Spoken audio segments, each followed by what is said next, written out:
It says we're live.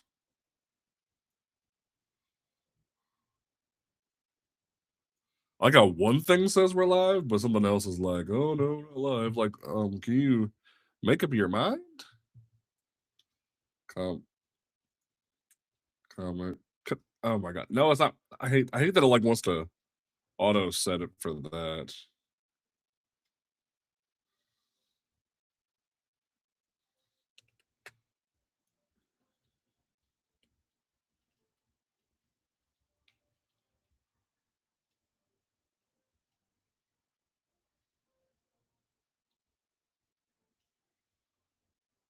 Do. Live. Comics Unmasked. Issue 36. Oh, she's here. What's up? It like took my camera view away, and I was like, wait a minute, that's not how that works. What's going on? Miss Busy? What's up? Don't do that. I see you on Instagram with the Fiverr and whatnot. I'm like, girl, you are busy. Well, that was like 2 years ago. But it still looked all professional and such. I mean, girl. They made the commercial, so it was badass. They put the stank on it. I'm over here going in, adding the live version of the thumbnail real quick. There we go. Can you hear music, by the way, coming from me right now? It's like real faint. Okay, interesting. I hear nothing music-wise. Nope. What about now? Faintly, I did. Okay.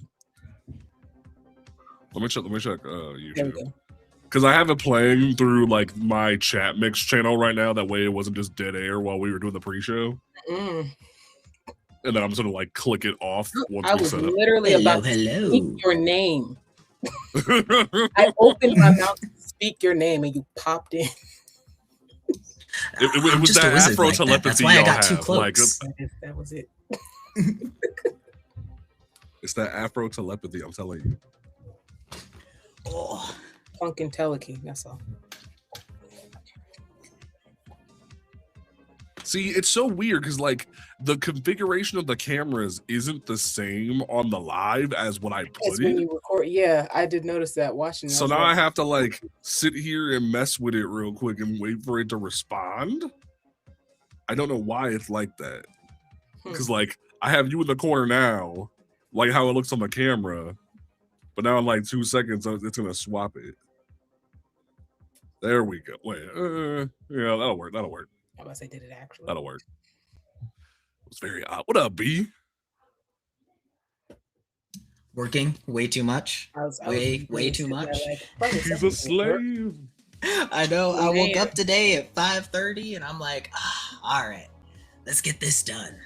But I am super excited because Scion is coming in the mail tomorrow. And then I found another one that's supposed to be like a Sailor Moon and Batman Beyond crossover is kind of how she's pitching Cosmic Witch. Yeah. And so I'm super excited to read that because my sister was super into Sailor Moon, and that's probably like the first anime that I've ever seen because like I had to watch it with her, and then I was immediately like, not my style. I'm gonna go watch a whole bunch of guys yell for 3 episodes. All right. Yeah, I actually got to email her soon because I got to get her on for next season. She seems like a fun time.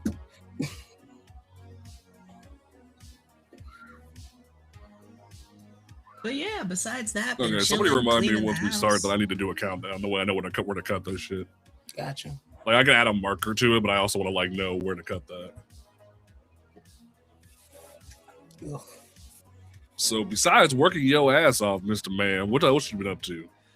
Reading a lot. I've almost gotten through X-Men Ultimates Volume 1. I finished the Red Ruckus Batwoman, and I like nearly almost. That's a lot.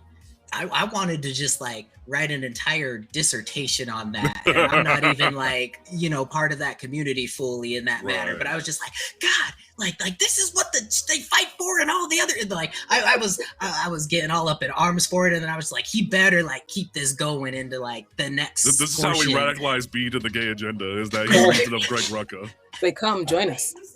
And then what Rachel Maddow's thing at the beginning too, like my dad used to watch her all the time, and then the way she phrased everything with that, I was like, yes, you gotta live by your truth. It don't matter what you be, you gotta be living by your truth always. And that's something I stand by. Just wait, you're gonna read DC Pride 2024 and you're gonna read Kevin Conroy's whole portion, and you're gonna be like,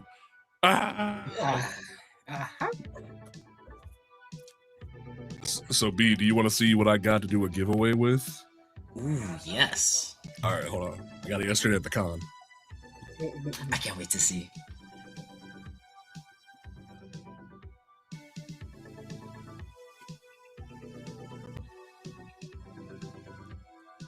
God, Oh yeah.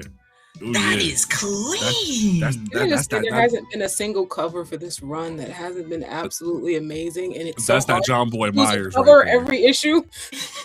I've been loving every single one of them. What's funny is you can go on the Fan Expo website and get a signed version of this. So I might cop that for my personal stash. That way I have like two of these to give away. Because I got one virgin and 2 trade dress. That way I'd have one of each for myself. But like I saw that signed one was only like $25, so I was like, oh, I might cop that.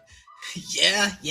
That's the reason why I got the Duffy one right there. I saw how cheap it was. And what's so funny is that, like, I don't know who repaired the relationship of John Boy Myers with DC, because from what I was told, after the New 52, he didn't want, not the New 52, after DC Rebirth and the Teen Titans fiasco, he didn't want nothing to do with them motherfuckers. So I'm happy he's back doing his thing. They either paid him real well or they talked real nice. I mean, money talks. It'd be like that. Like, I even saw Steven Sajak is back doing a project. I was like, damn, you got him back in the house? That's crazy. That reminds me then, I'm gonna send this to you then, so you can throw this in with the giveaway, because my second cover just came in. So, yep. Bro. And then I'm thinking I'm gonna get 3 more of the second printing, and then we could throw those in for giveaways too. Man, friggin' whatchamacallit, the Dan Mora cover, we about to talk about that shit, man. Oh Lord, I was a mess. And worst part was my Wi-Fi was out from the windstorm in Ohio that entire Friday. Like, I came home from work, power was out. I was home for an hour, power came back on, but Wi-Fi was out for a good 24 hours. And I was like, crap, like I kid you not, I was getting ready to leave for Fan Expo yesterday. And then randomly right at noon, my Wi-Fi came back on. I was like, God damn it. Like, I could have got so much more work done. Like, I was so mad. They didn't want to see you win. Honestly, thank you for sending it to me while I was live, because like so many people jumped into my TikTok for that one. I got like 5K likes, and that's the first time I think I got over 500. So There you go, damn. bro. Felt like I was on the breaking edge of news right there. I mean, you kind of were, because like it was crazy. I was at work and randomly they just slid it out on socials. I think it was Morgan who dropped it first, and that was just like, oh, this is a thing. Oh, it's hot. Like that's crazy, man. Bro, I love how I do one video about an indie comic company, and now like every motherfucker is in my DMs. I do one video. I was even talking about that with Beard the Comic Bro yesterday, where it's like, and then me and Ernie were even talking about it, and this goes doubly for you too, Miss $150 book. Y'all need to plan these Kickstarters out more. Y'all run out of pockets. I put on Ernie's, from the Midnight Comics account, like I put on Ernie's. So every time, I swear, every time we plan a Kickstarter, and we're just like, you know what? This is too close to Lonzo and the Gang's Kickstarter and a few others. Let's move it. And then it goes live, and it's like, when did all these people decide they were doing a Kickstarter right now? Why? It was so funny too, because like right after, like I kid you not, like not even like 24, not even 24. It was like less than 2 hours actually, because I had put my money in yours, and then I'm sitting playing Marathon late in the night, and David F. Walker follows me on Instagram. And I about shit a brick, because like David's like my favorite dude, you know that. And I'm panicking. And then Ernie goes, no, like, it's okay, DM him. He wants to talk to you about his Kickstarter. I'm like, me? He's like, yeah, no, he like specifically wants to talk to you. I'm like, ah. So that sent me into a frenzy. And I'm sitting up at like 1 a.m, emailing David back and forth, setting that up. And then somebody else sent me something about their Kickstarter. I'm like, y'all need to calm down. Like, y'all running my pockets. I'm trying to go to Fan Expo. Like, chill out. I gotta go to Corporate Store next Saturday. Been there. Even though we are creators and we be running all the other Kickstarters too. Like, we back most of them and have for years, which is why our indie comic collection is so huge. And it's just like, guys, there's so many. We can't back all of them. And that's the thing too, where like it's such a weird situation where you had all these dudes out here in the streets going, "Oh, you don't support Black indie books," and I'm like, "Cause we broke. What do you mean?" Like, oh man. And I've said that before. I was like, look, I have had a lot of people be like, "Oh yeah, da da da," and it's just like, you know what?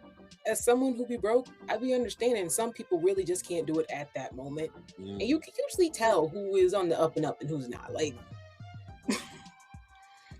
I've made it a focal point now that like each paycheck I'm gonna just try to find Kickstarters to fund. That's just basically what it is. Because that's how you end up in the Gooner side of Kickstarter. So be careful. Yeah, I was very careful. I scrolled for like 2 pages and I was like, all right, I need to find the not safe for work like option and everything. Trust me. Utah's algorithms are messed up here. I wonder why y'all be hiding from the porn. Y'all be going. Yeah, that's the thing. Is like I don't get what's wrong with everybody here. I can't get on any social media website here in Utah without like 3rd, 4th picture being like some guy trying to goon because we can't put anything out there anymore. And I'm like, guys, this is like because y'all locked yourselves down with the Book of Mormon. Y'all don't want to function no more, and that's the problem. No, and the worst part is we just took fluoride out of our water system here. They're trying to do that in Ohio right now, and I'm annoyed. It's because fucking RFK is out here like, oh, it's ruining our children. Oh, and then like Utah's trying to make it this thing. We're on the forefront with the agenda and everything. We're the first ones to do it and blah blah blah this. And I'm like, oh my god. Like we're all gonna go even more being unsafe. Like the kids were drinking the mouthwash or something. It's like they're gargling it and spitting. Best podcast out right now. What do you mean, Marco? We ain't that good. He just dropped that in chat, man. We appreciate you. I love the love. Best podcast out there. Get us over Joe Rogan. I mean, hey, I'm not gonna say no to that. Honestly, we just get everyone over that, man. Amen on that. We need to get some more people boosting the Discord server. Honestly, I've been loving that more people have been talking in the Discord server. That's been really cool. We actually got some people who dropped some listener questions for us this evening, so actually helps bolster the thing. And was there anyone been able to provide sales numbers? No, that's not really one that's been like talked about. Like we know that because of ICV2. Let me pull it up actually. Let me try that in front of me. Because like that's the problem that, man, I miss when like I know that what's the word I'm looking for? Like a monopoly is bad, but like I miss the days when I could just pull up Comic-Con and have all my sales numbers in front of me. Do you know how nice that used to be, man? Like I really wish that like Penguin and Lunar could get on one page and just put all the sales charts out at once. You know how nice that would be? Like that's the one thing I will stand 10 toes down on that I miss from being under a monopoly is that all my sales numbers were in. I had that shit in my email every month from Diamond because I like pulled some strings and got on Diamond's press list. Like that was the dream right there, having that in front of me. So like now that Lunar's over here and Penguin's over here, I'm like, can y'all just figure this out, please? I want data, like numbers. You know, these people can't be on one accord. They can't work together. This is February. This ain't March. Hold on. Oh no, well, I do want February. Hold on. Where I have to keep reminding myself that Patrick's Day is coming up. Patrick's Day. Bruh, someone told me it was yesterday, and I was like, okay, cool. I avoided the shitty holiday. I mean, Patrick's Day really is not all that. I mean, when you're in Ohio and you have like multiple bars around you, it'd be kind of crazy. I just know everybody go bar hopping that day, which is like perfect time for me to be DD for people. Get a little extra cash. Money. Better man than me. Yeah, I just dropped the sales chart in the chat. It's not like it's Comic Hub's like sales charts, so it's not like the entire list. So because like some people use Comic Hub, some people don't. So like it's not like the whole listing, but it gives you a roundabout idea of what was on top here and there. Who the fuck is even St. Patrick? Some Catholic dude. Some Catholic dude who supposedly saved Ireland from snakes and all that fun jazz. God, I love my Catholic So by dollar amount, we were number 44 for the month by dollar amount, but we didn't even touch it in unit number, which I find weird that like we hit the chart via dollar amount, probably because of the variant covers, but not in unit amount, which I find a little odd. Hey, Charles, what's good? What's good? But yeah, we'll definitely touch on that here in a few. Honestly, man, I finally sat down and read the ending of Crownsville. That shit had me fucked up. Man, I loved it. I loved it. Everything. I can't wait to talk about that even more because the art is what just pulled me into this. That art. Let me pull up Neon Ichiban, by the way I can put it on screen because I actually like had to rebuy the last 2 issues on Neon because I wasn't trying to pull my stuff out of the bag and board. I just got done bagging and boarding that shit, so I was like, I'm not about to pull that back out. So I just rebought it real quick on Neon. But I'm annoyed though because like Neon Ichiban had every issue but 2 on there, and I'm like, how you just not gonna have issue 2? Like, what's up with that? How? I've had comics I've been looking for, and it's like issue 1, 2 gone. It's only issue 3 and 4, but like I need the first 2. Right? I will say I will give Sweet Shop the benefit of the doubt because they're still in beta. I finally got off the wait list and I'm in Sweet Shop now. I was reading Rat City to get ready to go talk to Erica Schultz at Fan Expo yesterday, and like they had the whole trade and then had 10 through 22, but like 7, 8, and 9 were missing, and I was like, where's 7, 8, 9? And I reached out to Kenny, the guy I interviewed for the show, and he's like, oh, that must have just got missed. We'll get it fixed up for you. I'm like, oh, well, shit, that's nice. But it's like, I'm willing to give them a little bit more slack because they're a brand new application versus Neon, who's supposed to be like the cutting edge thing to replace Comixology. And they got back to you quickly about it. And so it was, we'll fix it. That's like going to the library. I swear the library will have manga books from like 1 through 5, and then it'll skip to like 10. And you're just like, I can't. Yo. Also, Neon's website be janky as hell. And I'm like, why is your website so janky? Dang. You know, like it goes 1, 3, 4, 5. I'm like, how the hell did you just miss 2? That doesn't make any sense. But like, just that final issue of 5, man. Oh my god, that shit is great. You be reading. I already can't wait for the award show at the end of this year. I have so many like people I want to be throwing up. You just reminded me. I need to actually sit down with an artist and create a CU award. You just reminded me to add that to my list because we need to actually work on that. But you know, like Rodney's just winning. Period. I don't give a fuck. Like, comic DJ. We were talking about Neon Ichiban versus Sweet Shop. Sweet Shop just is currently in beta. I just got off the wait list for it. This is the pre-show, by the way. Like we're like 5 minutes in, but we're just talking and shooting the shit, letting folks get here. Honestly, I have not like gotten into Impound, but like he is someone that I wanted to talk to for a minute. So here soon, we definitely gonna be trying to reach out to him because I am currently networking with Concrete Comics. But say you saw my video that I dropped today. I met them at Fan Expo. I've been talking to them for a minute, so we'll definitely be featuring them on the show too. And then once I actually talked to friggin'. I am brain farting so hard. Mark, I talked to Mark a little bit earlier about Scion. They said they're dropping the Kickstarter sometime in like spring, summerish. So once they get ready for that, we'll do like a whole showcase episode talking about Scion. That way it's like, hey, get ready to hop. Oh my god. But damn, this Crownsville book got me fucking tripping. Yeah, Elia Bonetti, like, I didn't know comics could be this fucking, like, expressive. Like, holy fuck. All right, let's go ahead and jump into this. I'm gonna cut the music. If y'all can even hear the music, because my dumb ass was messing up. Yeah. No, it's going through the speaker for me. Mm-hmm. All right, cool. All right. We had a mark clip button here. Okay.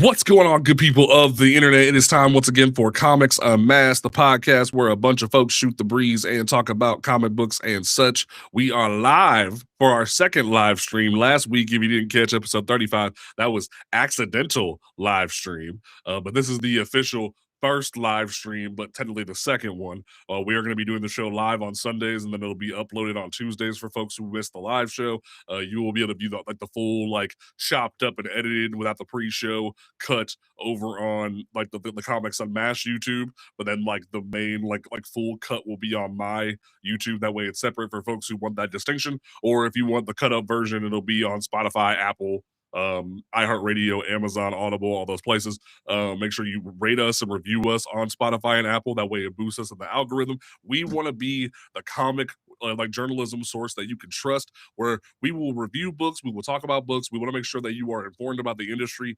Like that way you get real opinions, you get real like topics about things. And like, yes, we will dive in. We will probably be doing just straight history episodes sometimes, especially when during slow weeks. We will be diving into the industry, talking with different people. And I'm not dropping the like official like next week announcement until Tuesday or Wednesday after we record.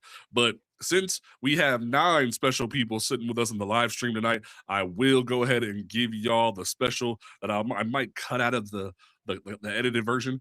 We will be having officially next Tuesday, Stephanie Williams will be here on the show. We will be sitting with her. Like it will be a recorded bonus episode. It won't be like a live thing. It'll just be a recorded bonus episode. We're going to be talking with her about the Dakota incident, about this amazing book, Roots of Madness, that is about to wrap up here. Make sure that you are checking out these books by her. She is what I call Stephanie Unload the Clip Williams. She definitely tore the toxic fandom to shreds a few weeks ago, and it was beautifully done. So definitely look out for that next week. We will be having that for y'all. It will be a bonus episode, and then soon, I don't know if it'll be next week or the week after, we will be having on my favorite writer in the game to this day. David F. Walker will be coming on the show to talk about his Kickstarter, The Monster of Blackenstein, not to be confused with Blackenstein, because that will be the best thing ever. He just fully funded the Kickstarter, but it's still going on where you'll be able to earn stretch goals and whatnot. So definitely get ready for that. Ugh.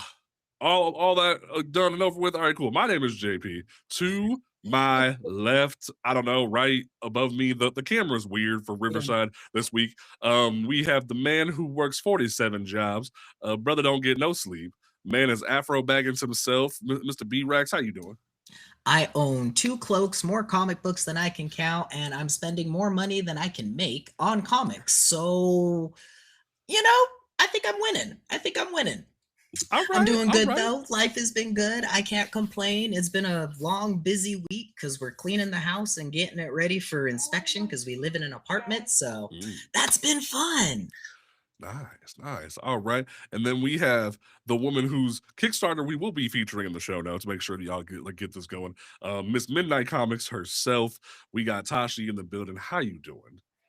I am tired and I'm not ready to go to the airport at 6 in the morning.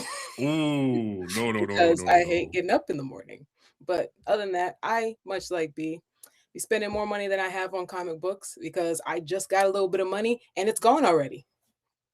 That's valid. I'm gonna say, I went to Fan Expo yesterday up in Cleveland, and I spent more money than I planned on, but I spent money that like I was willing to blow because it was for a good cause. I like made some connections with Concrete Comics. I was able to get some of their trades for Deja Vu. They're gonna be sending me some more stuff that we can do giveaways and whatnot. I will be doing something super official. Where is it over here? Yeah, I will be giving away soon on my TikToks and whatnot a John Boy Myers official variant cover for Absolute Green Lantern #1. This thing is a banger, so make sure you look out for that in the coming weeks. This like I needed to get this because it was my favorite variant. I have the #1 already, but it's just so good. Like I love John Boy's work so much because it's like half anime, half like just awesomeness at the same time, like Western awesomeness. And he has this way of drawing, just like it's how I feel about people like Dan Mora or Jorge Jimenez, where they draw every like nationality in such a great, distinctive way, where it just feels like they actually care. And I enjoy that about their artwork. So I had to get that covered. I was like, I got like 2 for myself. I got 1 to give away. So that's gonna be dope. But let's go ahead and dive into it. There wasn't a whole lot of news this week, but there was a couple of nuggets that dropped on us. And the big one that had the internet talking is that Aaron Pierre has already been announced to be being included in the Superman sequel Man of Tomorrow as Jon Stewart. And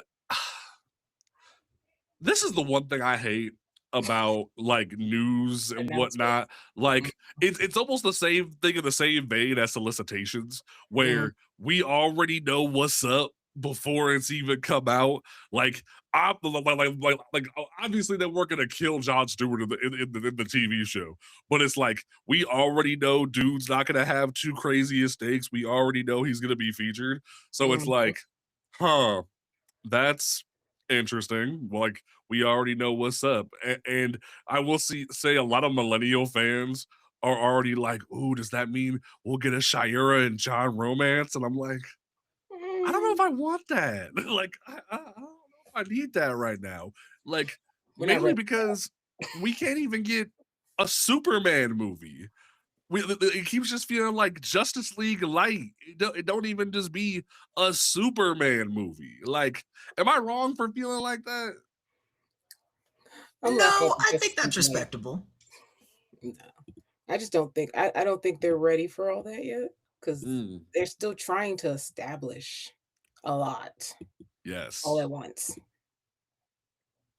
I feel like that's the big thing is right now they're trying to play catch up, and that's the biggest issue that I always have with DC is that they're constantly trying to play catch up in their movie industry when like if they kind of just gave me my Batgirl movie and if they gave me my Blue Beetle movie and they would have just released all of those movies that I was supposed to get, I would have loved to see Firefly. Like that would have been so cool, the behind the scenes shots I was getting, but no. Right. No. Like if they gave us that, then like I would feel like the criticisms for like the Superman movie would be a little bit less for you at that point, because then it's like, okay, you've set up this world for us. We've seen Superman multiple times. Give us like Justice League light. But at this point, it's like, no, I need to see my solo Batman. I want to see how you guys are going to set this world up before I actually give you faith on playing with these characters, because I'm going to be very worried Jon Stewart's just going to come in and like, I'm not too worried about it because James Gunn seems okay, but I'm still going to be watching with a keen eye kind of thing. Because like, if you're going to create a really good character in this TV show, I want to see that continuation on into the movie. And if I don't get that and it feels like it's almost a different Jon Stewart, then I don't want you to be throwing multiverse in me in year 1 or year 2 of your movie franchise. Oh Lord, no, please stop the death. Yeah, and like I don't know. Like, I think the biggest issue with this entire situation is that, like you kind of said, we're playing catch up, and I think this is still a symptom of the new 52ification that we're dealing with this version of the DCU, where James Gunn came in and was like, "All right, cool. So like, this is canon, and then if we don't reference anything else, nothing else is canon."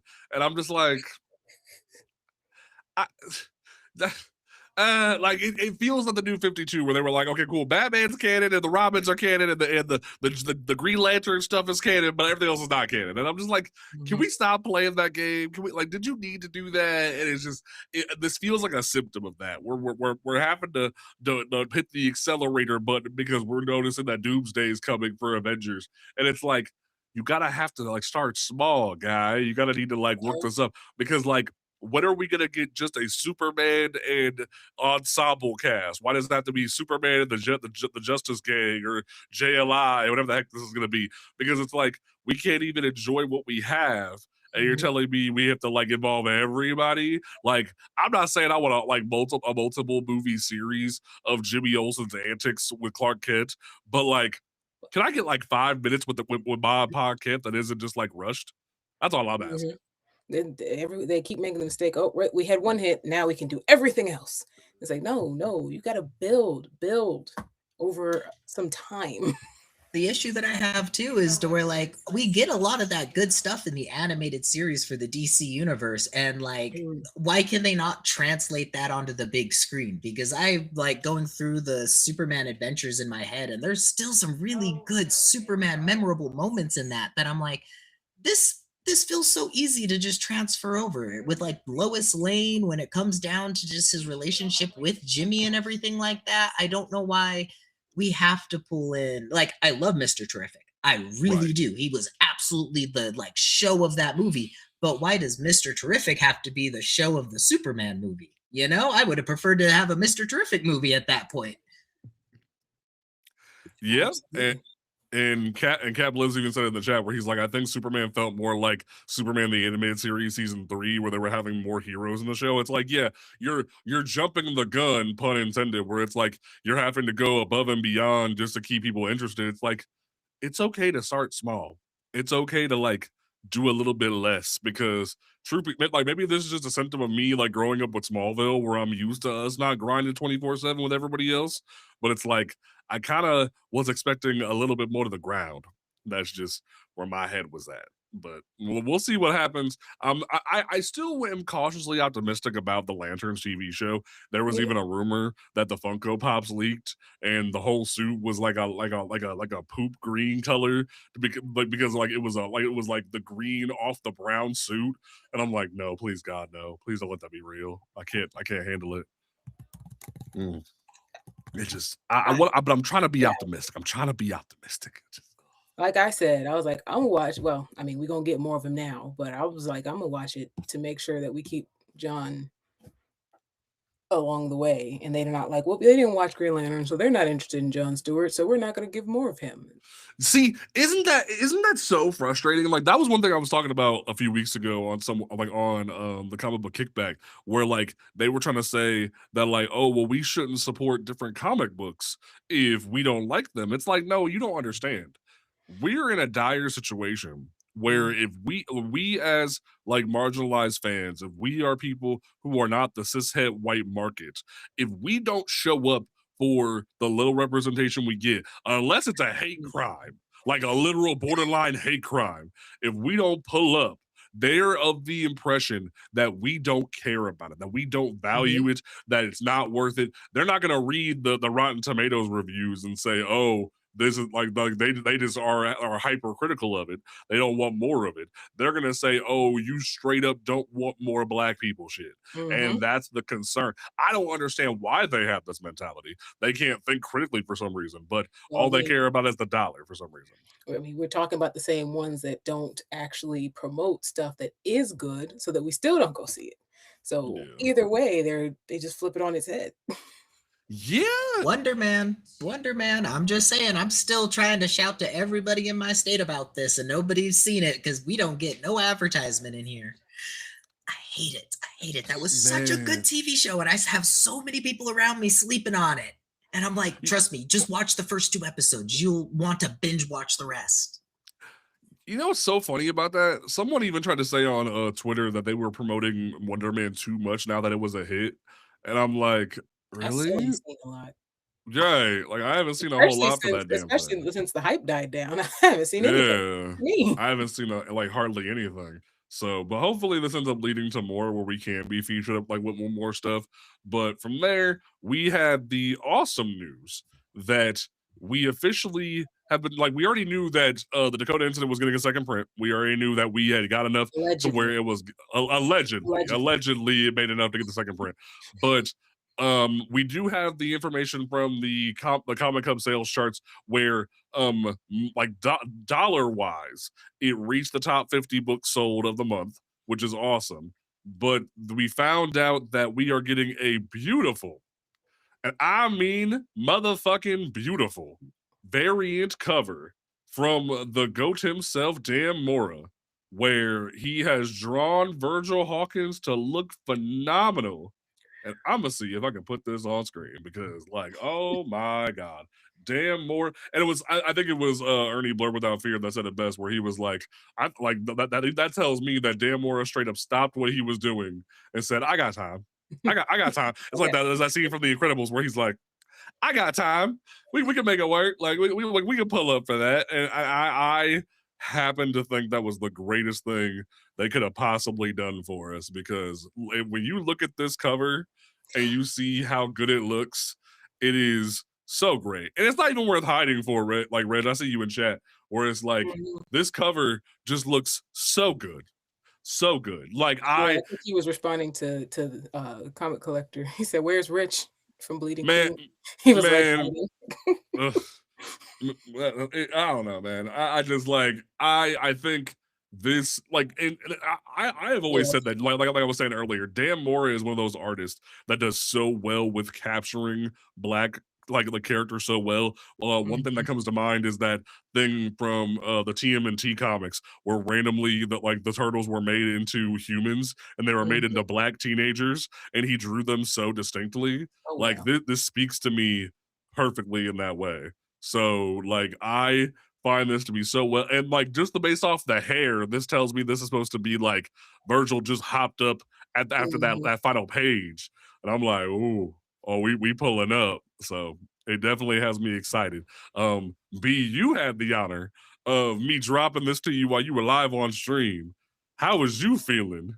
I was jumping for joy as a Static fan. He's in my top 5. I put him on my Mount Rushmore when it comes to influential, like, comic characters for me. And this, like, the background, just the background alone, seeing how the light is being, like, absorbed into him there, and then you see the static coming from his hands. It's perfect. It's perfect. It gives me that iconic feeling of Static, and then it, like, gives me hope for the future. I feel like this is one of those things to where, like, you're gonna have this in your collection, and one of the, like, 50 years down the road when we actually get our Static movie, we'll be like, oh, we can pull this out, and this is what they're referencing for the whatever scene shot that they're doing in this one scene, you know? Like, this is going to be one of those things that moves into the future as just the most iconic thing you'll see from Static for a while.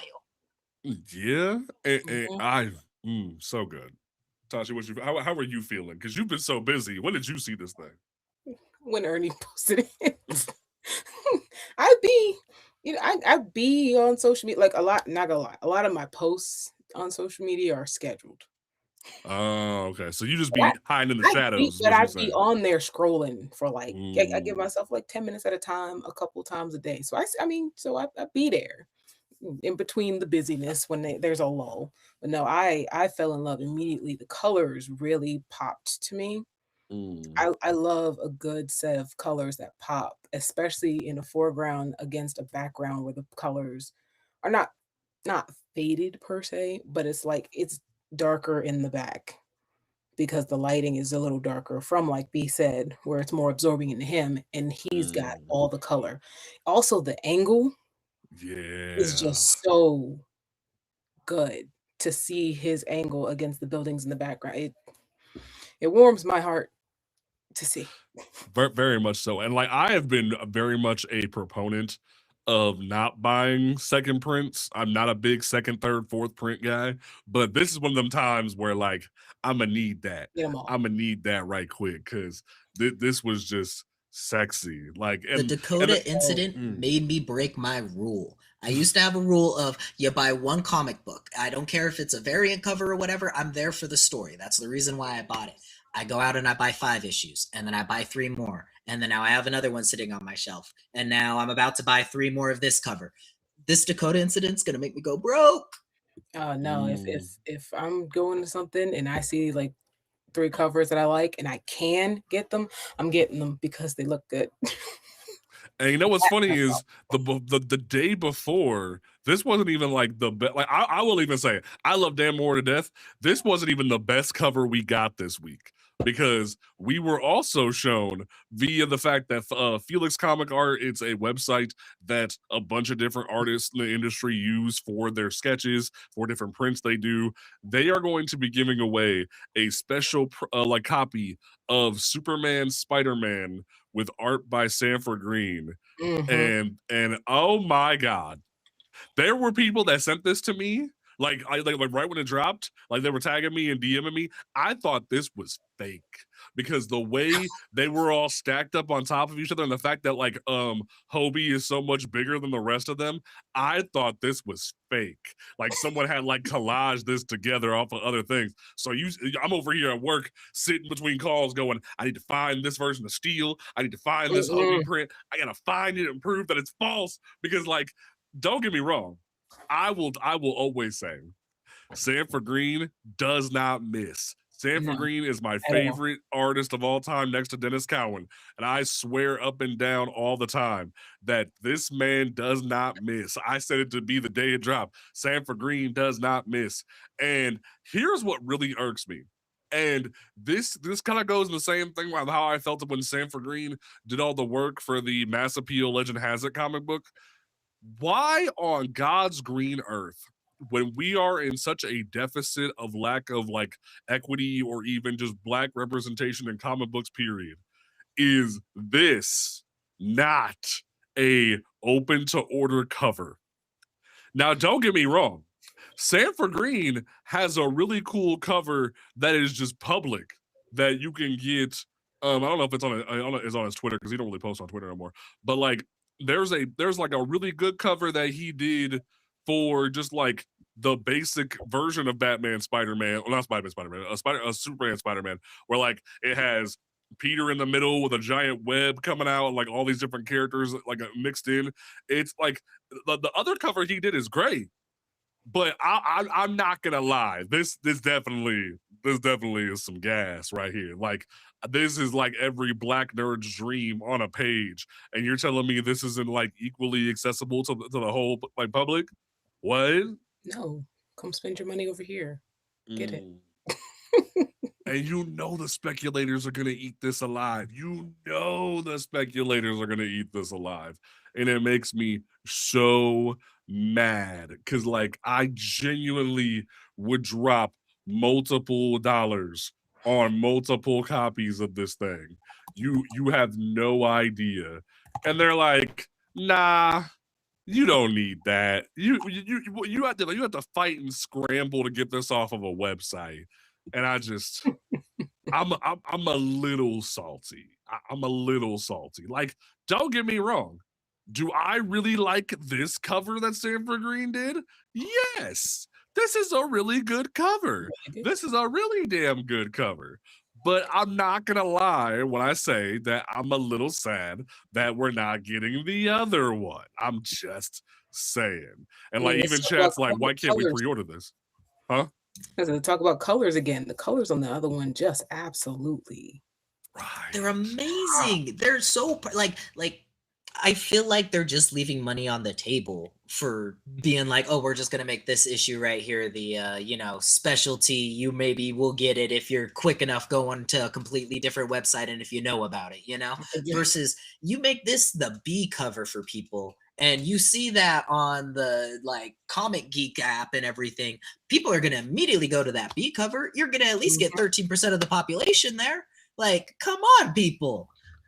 I think we're 14 now. Sorry, my bad. Something like that. But like, genuinely, like it's the fact, and like you can even read it from chat where they're like, I buy so much Sanford Green that my shop just started pulling aside all of his covers, or like y'all think it's gonna be limited to a certain number. Oh, I can tell you for sure that like this is gonna be some like Nintendo Switch 2 day of release type ish, where you gotta be like at the crack of dawn, ready for that button hits on Felix's website, where you gotta be ready. Because like if you don't have your dollars ready to go, when like they even say on the website where it's like on the post where it's like subscribe to our newsletter for drop details coming in April, be ready, because it's like that's gonna sell out real quick. Them speculators ain't gonna play.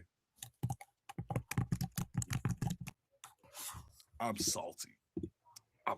Like I'll even admit, like just the way Virgil's like disc that he's sitting on here, he's standing on, that made me even think too that this was fake. Or like the fact that like the way they're all stationed, it just felt like different drawings that were popped on top of each other. But damn if it don't look good. Like, oh man. I need this as a poster on my wall. I was gonna say, can we get a print? Something? Right? Like I need this on my phone. I need this on a t-shirt. Like this needs to be everywhere. Like He doesn't miss. He doesn't miss. I can't add Sanford Green anything don't for like miss. anything on it. It's just perfect. This is the perfect form of art I would love to see on my comic stand. Everywhere. Any comic stand. On the wall right here. Like people just don't understand. Like, this is why I be telling people that Sanford Green is like my favorite artist of all time. Because like dude just don't miss. Dude does not miss. Like, even when you look on his Twitter, like for Bitterroot, his Bitterroot art don't miss. That cover is Like, awesome. oh man, like y'all just don't, like people I've people got don't the be big understanding. I got the big old volume for Bitterroot. Look at this thing he did for Outkast. The man don't miss. Them I be purples. telling people, it just like he did this for Spider-Verse, and I even use this as remember that. like I use this as like my my thumbnail for the video that I did about the AI art thing. Like, this tells you right here, this AI can't do this. The AI could never touch this All man. AI look the same. It's weird when people can't tell it's AI for me, because I'm like, you can't see that? Right. I don't think And it you was need funny to too, mark- because like somebody else even tried to tell me, oh, how did you figure out that trailer that you looked at was AI? I'm like, really? So, like, even the cyborg homage he did, the man don't miss. Look at that. It looks so good. And it just, I don't understand how like people like think what y'all think the price point gonna be. It's probably gonna be like $20 average. Like, when you pull up the Felix Art website, it's probably gonna be $20. But good luck getting to it fast enough. Right. Like, that's gonna have to be like some insta click type shit. Like, you have to be like ready to go for that click. Like, even look at this Magneto he did. What the hell? I be trying to tell people, man. Like, it just, I don't know. Like, the folks who are watching the audio version, if you go to Spotify, you'll be able to see us like scrolling through this on Spotify and YouTube. So definitely look at that. But we'll go ahead and jump back into the discussion now that we are back. So let's go ahead and dig into the nonsense here. So the final issue of Crownsville finally dropped this past week. Rodney Barnes and Elia Bonetti have been going ham. I have been trying to yell from the rooftops for so long that David F. Walker, much like Sanford Green, don't miss when they're together. But Rodney Barnes does not miss when it comes to horror.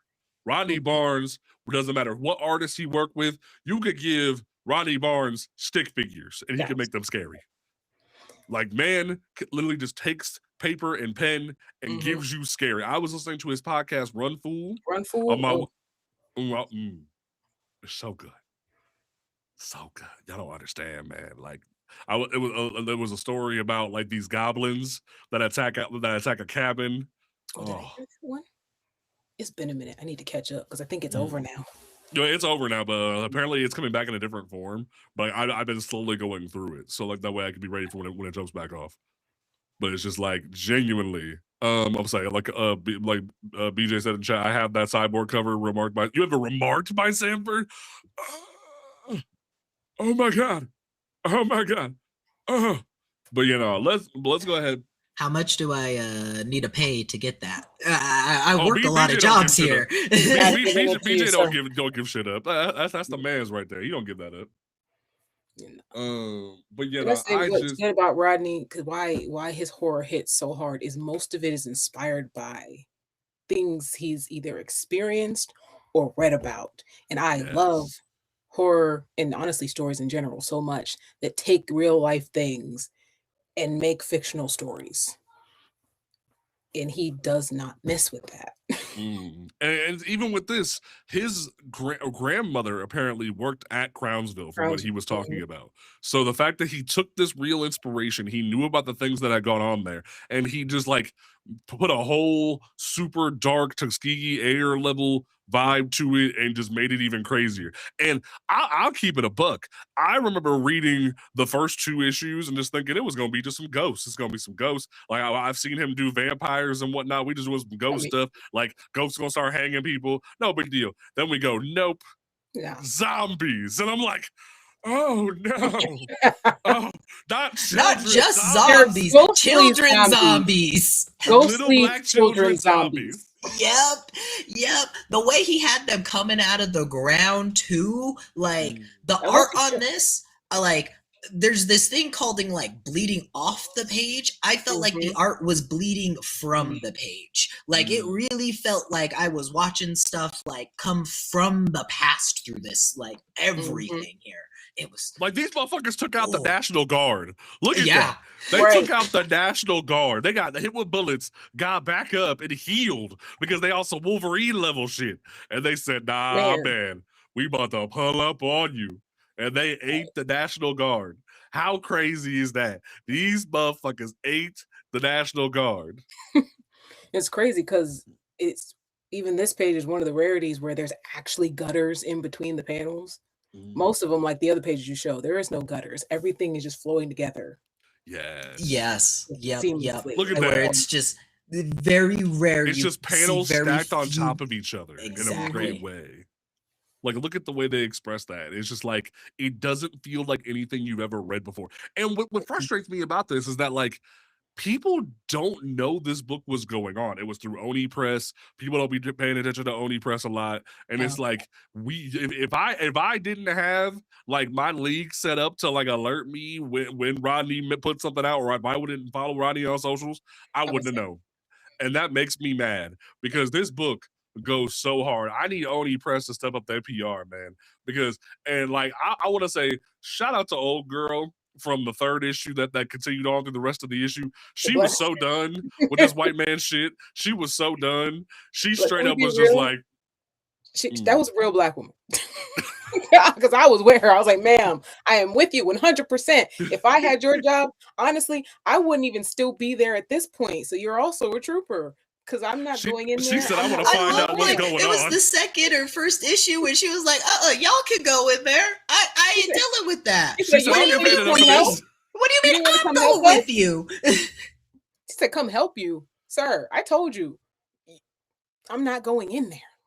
She said, I don't get paid enough for that. Like, she is not dealing with that. And it was so funny. And I love how she reads this white man for filth when he's like, oh, wow, I feel so remorseful. I had to carry the guilt all these years. And she's like, oh, well, boo, goddamn who? I'm like, yes, girl. Yes. Read him for filth because this white man experimented on these black children. I was so mad. And like, I've heard that story before in like different things like Lovecraft Country and stuff like that, where like white people try to justify their actions for the greater good. And there's even a part in this issue where the fourth issue where they like show, oh, they were stuck on two fronts. They had the Soviets on one side and Martin Luther King and the civil rights movement on the other side.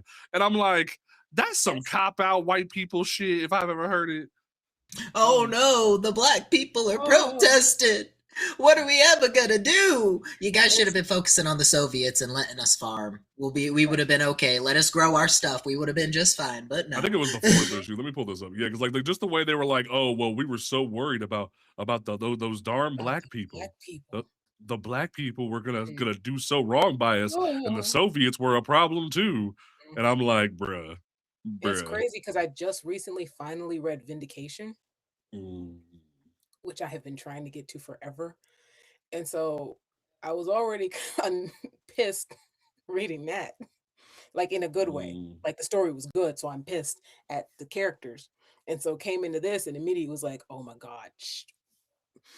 And got pissed at the characters. That's a sign that you know it's a good story. Oh, for sure.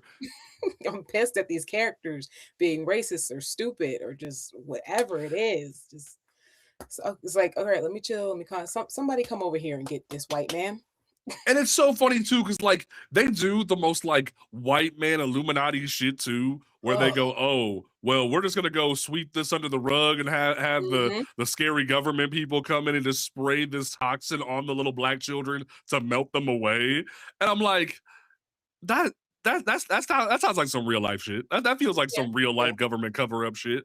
And I'm just like, damn, man. And it almost, I almost don't want to say it ends like, what's the word I'm looking for? It almost feels like a not satisfying ending, but then you sit there and you go, that's the point.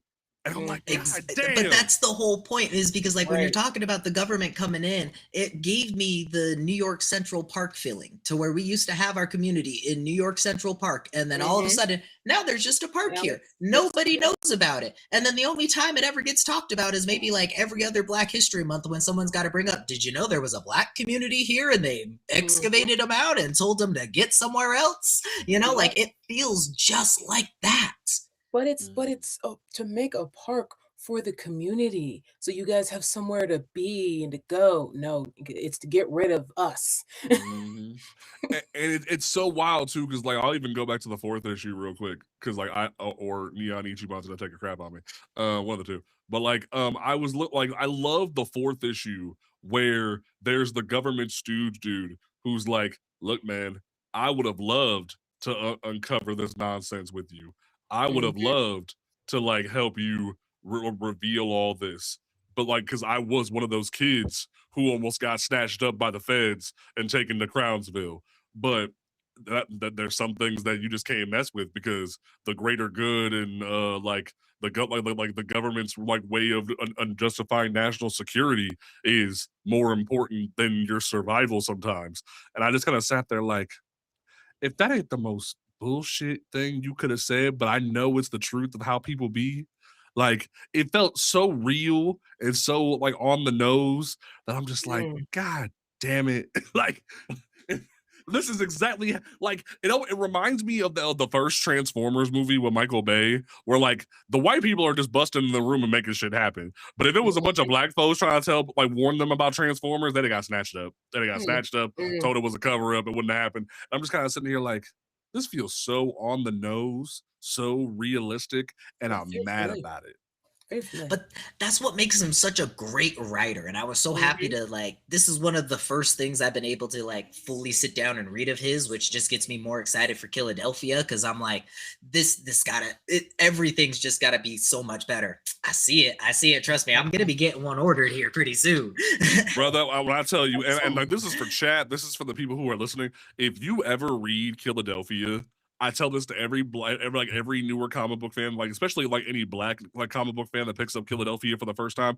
If you don't finish the first issue and hear your own father at the end of that book, you ain't black enough. I'm gonna keep it a stack with you. When you read that last panel and you're just like, damn, Ronnie, how you gonna do me like that? Like, you feel it in your bones, where you're just like, you really do me like that? You really dig into my soul like that? And like just hit me in the gut with that? Like, you're just like, damn it. It feels so good, but you're so mad about it, where you're just like, damn it, why you do that? It's the same thing with this book, where there's so much authenticity about that. And it brings up like how there was this dude who was in like the live stream that me and Ernie and Kaori and Diesel did the week, where he was trying to justify the idea that white people are allowed to write black stories. And it's like, that like some white people can write black stories sometimes, but not all of them can do it right. Not all of them can do it like fluently to where it matters. And there's something better about a black person writing a black experience, to where I will die on this hill, and you can come fight me on it. No white person could have wrote this book. No white person could have wrote Crownsville, and I will. No, absolutely, absolutely. Like, you could have maybe gotten something that like represents it, but like you couldn't get anything that I feel like actually reaches down into the soul like this did. Because there were times I was looking through this and I'm like, I feel like I'm connected to my history that I didn't even get to really learn about, you know, that I'm always trying to uncover in past history books, because I decided to go to the library this week instead of pick up comics. And I'm like, God damn, now I got to deep dive into this week, you know? Like, there were so many instances of like, even the nurses trying to figure out what they are doing back then and how they're grappling with that, and then how they come to terms with that in their elderly age and all of that stuff. Because I've been hearing stories of how my grandpa had to live with his grandma after slavery, and like, that shit sucked. I'm glad I didn't have to live back then, but we still got to push even further now, because we don't want children coming back up from the grave. That's just basically what it is. Trust me, that shit is dark. That part.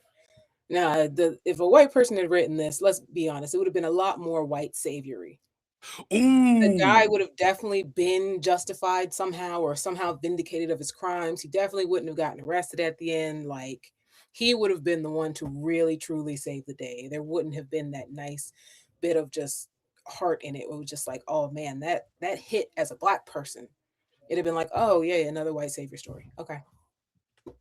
yeah, man, and like, I can even tell you, I just put up this page where, like, at the beginning of what was this issue 4, where like they do this whole opening monologue from the white dude who's in the wheelchair later on, where Mhm. he's like this whole opening thing back in 1973, where he's trying to justify what he did. It was for the greater good. They're trying to like do like he feels like he's trying to just like create these ultimate little super soldiers that will survive anything they can send off into battle, and you can tell for a fact just what you just said. This entire 2 3 page, this is 2 pages. Oh, 3 pages. This whole 3 pages would have been a whole issue.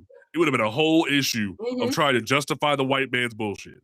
It would have been a lot of that same vibe of them trying to Mhm. justify this nonsense. Like it would be very similar to like God Loves Man Kills from X-Men, where they try to really harken on that vibe of like no, we're justified in our actions. It's because God wants us to, or something like that. We're like, oh, it's the government's need to survive, or something like that. Mhm. It would be Can you very much understand that what we same were tone. dealing with? Ugh. You don't understand what we deal with. And it's just like I remember reading, what was it, like issue 2 or 3, where they show like the little like the white man coming to the black neighborhood being like, hey, I got some candy for you kids. You just gotta go get the back of the Mhm. van. I was like, this is some fucked up shit. I was like, But it's this real. oh And that's the man. crazy part. Because that's the crazy thing is they'll talk about like all of the stuff when it comes to kids going missing and everything, but like when you get down to the nitty gritty of it, you never really want to talk about it when it starts affecting a big, urban community or something like that. But as soon as it hits your neighborhood, then it becomes this big thing. Then we get to see it on the TVs, and then we get to see it on milk cartons and everything like that. But where was it before when you guys were doing the testing on us and Mm. all of that other jazz? Let's be real, even still, most black missing children and adults, we hear nothing. Absolutely nothing. Until we Yeah, start making a fuss about it. Then it's like, oh yeah, da da da, real quick. But it's up to us to do it. yeah, and a great way to even think about that too is that like what do we even see in like older black biography movies or even like older black stories where you were straight up told not to say no to the white man. You were Mhm. told to listen to the white man because that way you don't get in trouble. And that idea, if like the white man come into the neighborhood, you're told to listen to your elders, you're told to listen to them. So they might have felt like it was in their best interest to listen to this white man and get in the back of the van. And then Mhm. even in issue 5, they like, or like the dude talks about how even at the end when they became zombies, all they wanted to do was go home. They wanted to go home to mom and dad. And that's the craziest part about it. Mhm.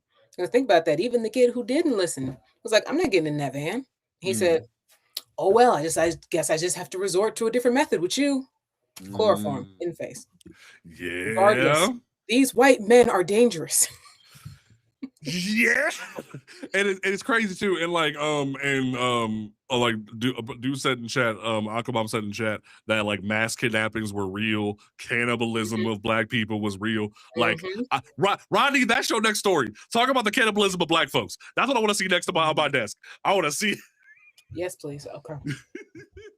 like I don't care if it's That Image, would go I don't so care if it's hard. Dark Horse. I need it I on will my buy desk. 2 copies of that up. I will buy everything of that up just so that way people will know that this needs to sell and get into movie form. Cause like Mm. that infuriates me the most. That is what infuriates me the most about history is that that was something that I still have to fight with people that I went to school with today. And they're like, they didn't teach us about that in school. Yeah, of course they wouldn't teach you that in school. That's part of the, what is it? The DEI that they want to push out. That's that critical race theory that they don't that's dangerous for the white man. Don't worry Exactly. about that. That's gonna make white kids feel bad, B. Don't you know about that? That'll make the white kids feel bad about what happened. That's why we can't tell them about their history. That's what it is. Like, do you see how stupid this sounds when you actually try to process it? The idea that like this is real and it took an amazing writer like Rodney Barnes to walk in the room and be like, look at it. It's like that meme from like the Boondocks where Uncle Ruckus is like, read, nigga, read. Like he's walking in going, this is the truth. You need to understand, and you're gonna read it. And like we're all sitting here like freaking like sick meter going, no, it can't be real. It's like, no, it's real. It's real. Like that's that real ish that we didn't want to hear about. And I even love the kid, like the military dude in this issue where he was like, nah, I didn't go. I ran. I hid. And I lost all my friends. And I'm like, damn, that's some fucked up shit. And it just it makes you wonder what could have been if that would have continued. So like I will definitely say that this is already an early contender for the CU Awards Best Indie Title of the Year. Like we are going, like we like did small nominations at the end, like small little like favorites of the year last year, but we will be having custom awards made, like even if it's just certificates made that where we're gonna email them to writers and artists and whatnot. Like you smile, but like no, I feel as if we want to stand on business and show that we are different from the rest of the industry, we need to show that we can like put real backing behind things. And like how cool would it be if someone like Rodney could be like, I got a CU award, I got a Comics Unmasked award, like for actually being a real writer, for being a real artist, that could have backing down the road. So I feel like that's important, is to put that like stamp on that motherfucker. I feel like more of us need to have awards. So I'm right there. Amen. Amen to that. And for everybody who missed this and isn't able to jump onto it, I believe it is July 7th is when this is supposed to come out in trade paperback form. So you can pick up everything and read it all at once and all that fun jazz. I think Midtown still has like Crownsville single issues. If you like really want to get into this and like have the single issues, I might even buy a couple like single issues to give away. Like I might even like we're gonna try to get Rodney on the show here soon. That way we can chat with him. So definitely keep an eye on that, because we would like definitely want to give back to the community, especially if we're gonna start doing more live streams. We definitely want to make sure we do right by the community in that aspect. So definitely keep an eye on that. We're going to go ahead and jump in. If you are not in the Comics Unmasked Discord, make sure that you start being a part of the Discord. Like, it's super easy. Just go to discord.comicsunmasked.com. That way you can join that, start being a part of the conversations every day. I know people like Ian and whatnot, like they're constantly in there chatting with folks. I try to poke my head from time to time. B has been going off in there from time to time recently. He's been just chatting with folks. So like he's definitely, I just saw Tasha in there a couple times. But we're going to go ahead and dive in. Trying to. I'm terrible with Discord. I'm getting a little bit better every day. I'm figuring some things out. I sent a giant emoji in somehow, and I was like, oh God, I think I scared a couple people off now. So we're going to go ahead and jump into the listener questions. We dropped these today. That way people could get their thoughts on it. So, thoughts on where Milestone-owned characters could turn up in other ongoing DC titles if they feel it would be a good way to raise awareness of them. That was from me over in the Discord. I think that we could easily see Augustus Freeman, attorney at law, coming through some Bruce Wayne shit at some point.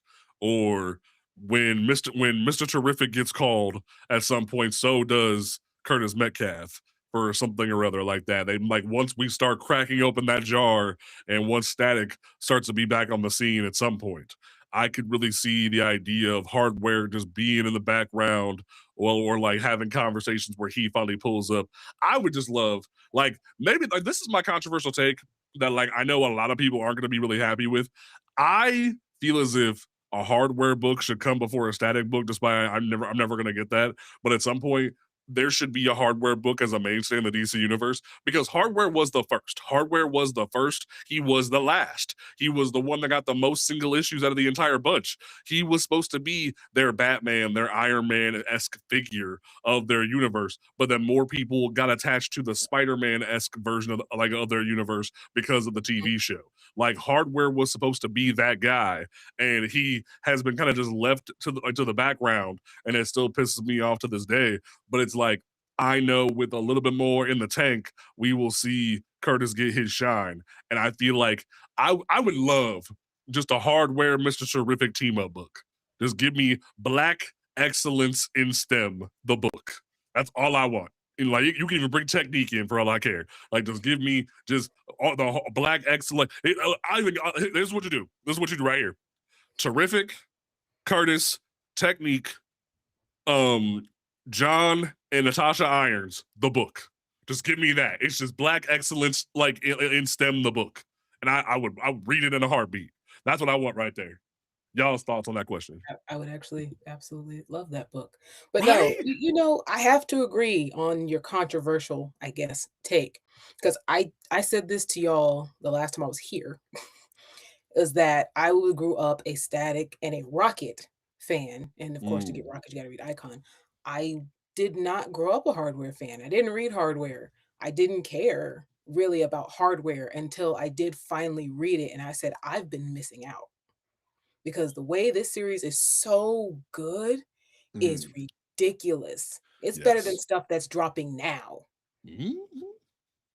especially them like first 10 issues. It's better than stuff dropping right now. Oh And it yeah. made no sense to have slept on him so long. And I'm Like mad they at straight myself. up give you like a version of Punisher who ends up being found out to be like the one who should be punished despite him having his own trauma as to why he does what he does. And Right. you're like, that is some multi. And what cracks me up too is when you really think about it, they got in trouble in the Static book by showing the condoms on the front cover and whatnot. But then Yeah. you read Hardware like 6 or 7, no pun intended. Like you read those few issues with like what's his damn name? I forget his fucking name. But like you read those issues and you read about this character and you're like, huh, that's really interesting. How oh yeah, Death Wish. You read about Death Wish and how dude is a trauma victim because he was assaulted, but because of that assault, he blacks out and assaults others. But then when he regains consciousness, he then wants to hunt down the person who is doing the assaulting and the unaliving.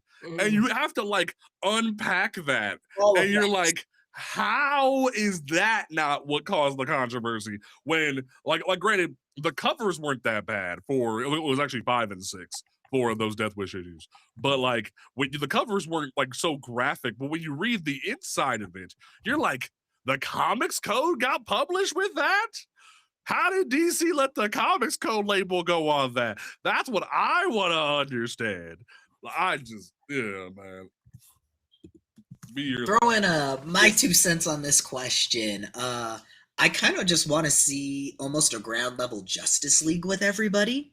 And more or less kind of like with Mr. Terrific, I'd like to see Icon, I'd like to see Hardware, because like I'm catching up on these issues through the compendium and I'm losing sleep. I'm trying to sleep 8 hours a day. I'm trying to go to work. I'm trying to post on TikTok, and reading this compendium is going to send me crazy because it's all so good. And like his build for the character, I could see such a wonderful base being set up for like ground level Justice League stuff that he'd be able to do. You get John Stewart in there, so you get your DC representation. So I'm not just making it all milestone characters and Mr. Terrific.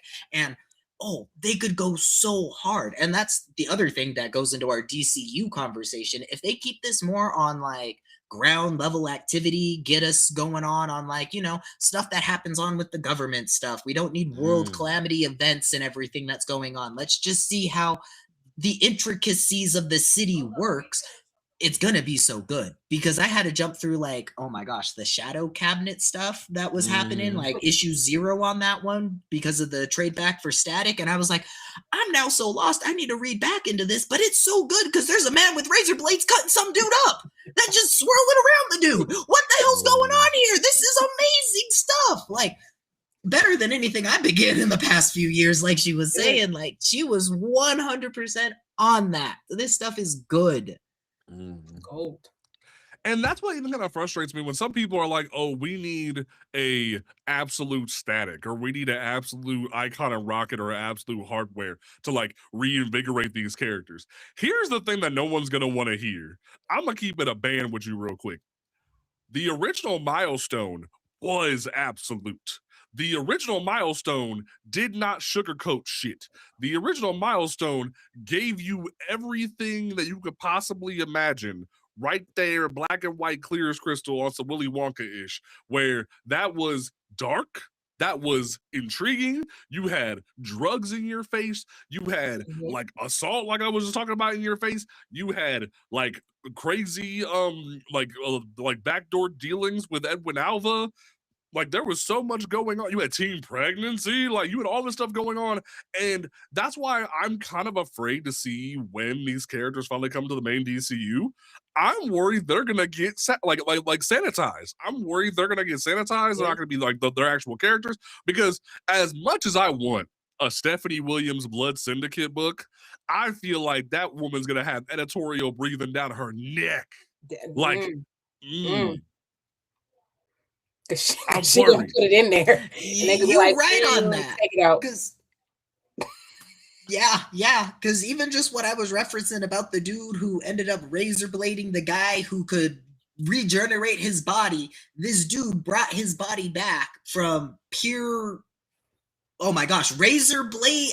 His skin was taken off. I don't know how to describe that more than this dude's skin was taken off. I don't think I'm going to be able to see that in a mainline DC book. And they'd be like, all right, this is for you guys. Congratulations. Or just Holocaust nuking people. Like, you really think they're going to let Holocaust just start like dropping like whole ass firebombs on people? That there's going to be a limit to how much they're going to allow there. And like Blood Syndicate might have to be a Black Label book. I'm going to keep it a stack with you. Like, it might have to be a Black Label book just to get that off the ground. And like maybe Hardware and Icon of Rocket and Static can like ride mainline. But Blood Syndicate will have to be on some Black Label-ish if we're gonna get authentic Blood Syndicate. I hate to say it. Next thing we got going on in the chat for the Discord. What's the most underrated currently published comic series in your eyes? Ooh, that's a good question. If we're counting ongoings, then I'm going to have to go with like the Ultimate X-Men, because I don't see a lot of people talking about that. Very few people around me. I know, but I mean, like, it's still so good. They got one more issue, don't they? Or don't they got like a 28 coming out, or did that one already come out? I don't remember, honestly. I'm gonna keep it a second. I could be missing on that one, but my biggest vote goes for the Batman and Static. That one's my biggest, like, I feel like people need to be hyping that one up more. I absolutely love it. I want to go back and reread it. The covers that Nicholas Draper Ivy's been doing are just fantastic. And I just found his like Static season 1 that he did. That's about to become my favorite cover Friday. Just, I can gloat about that all day, every day.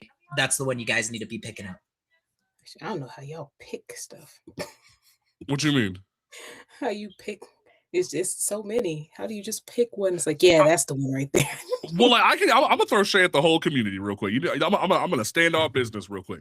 Everybody and their mama who has been talking shit about DC So White, who has been throwing shade at the 1,000 Days campaign, y'all want to keep playing that whataboutism about Absolute Green Lantern in my face. This is the most underrated book at DC Comics right now. This is the most underrated book. Al Ewing constantly goes between DC and Marvel and gives you the most crazy cosmology level-ish, and y'all don't appreciate him. Which is crazy because it's the best series in Absolute right now. Yes. Period. I don't care what anybody says. Like, yes, I'm not going to take away the awesomeness that Scott Snyder has been doing with Absolute Batman. I'm not going to take away what Dennis Camp and Kelly Thompson have been doing with Martian Manhunter and Wonder Woman. I'll kind of hit Jason Aaron a little bit. Jason Aaron's not doing too hot with Superman. I'm gonna keep it real. But like, like Absolute Green Lantern has been the best consistent title. And maybe this is me throwing shade at the community. Y'all just don't like big concepts. Y'all don't like big stuff. And the reason why I can say that and stand on business is look what happened with Al Ewing's Ultimates, where this man said, I'm going to turn the Galactus from the World Eater to the Life Bringer. And y'all didn't want to keep that book going. Yeah, we got Blue Marvel, Monica Rambeau, Captain Marvel, Carol Danvers, America Chavez, and Black Panther all on one team. And y'all said y'all couldn't rock with that. Y'all couldn't rock with that. Y'all couldn't rock with that. Y'all don't want that. And it makes me so mad that y'all couldn't be down to Cloud. So that's why I will say I will stay 10 toes down. All these people that want to play in my face be like, what about Absolute Green Lantern? What about Absolute Green Lantern? Y'all ain't even reading the damn book. Come at me then. Also, you know what? That's not main timeline, but 100% got to stand on that one too, because I've been picking that one up since I heard about it, and it has been on fire. And this last issue too, the fact that he does such a big twist with the lantern, it was so good, so good. Right there. I'm not trying to do any spoilers, but that's just what I'm doing. I can't wait for the next issue. It's so good that even the Comics Gate fuckboys aren't even out here like, oh, it's woke, it's got black women and lesbians in it. They don't. That they're so down to Clown that they ain't even mad about it. Ain't that crazy? Or they just don't care because they're not reading it because it's underrated. They're not reading it. It may also be the case, but they complain about everything, whether they're reading it or not. So they might be good with it. And it's crazy. So that's definitely and then I will say also like no, but we will talk about the when we have been talking about the whole issue with the speculator market. No one read Nectar, despite me telling people Nectar was an amazing book with the writer Jeremy Robinson.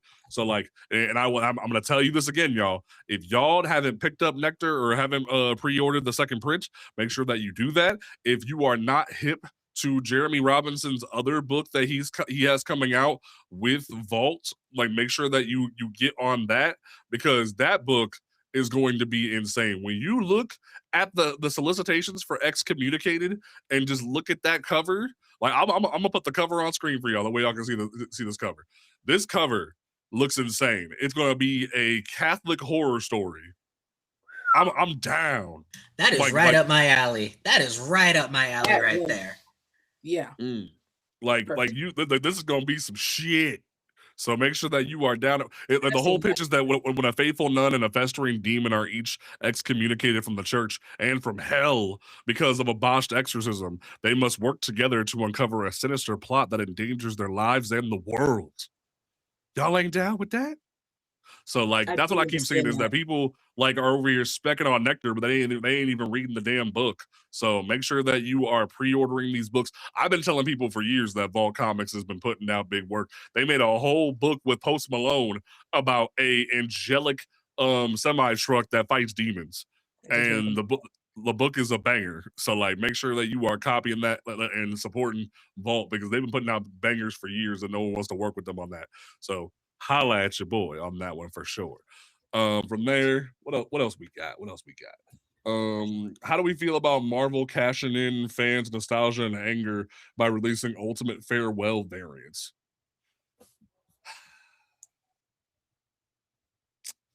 Well, and then also he said, how do you feel about DC possibly spoiling the next few stories throughout the entire publishing line with the Things to Come variants?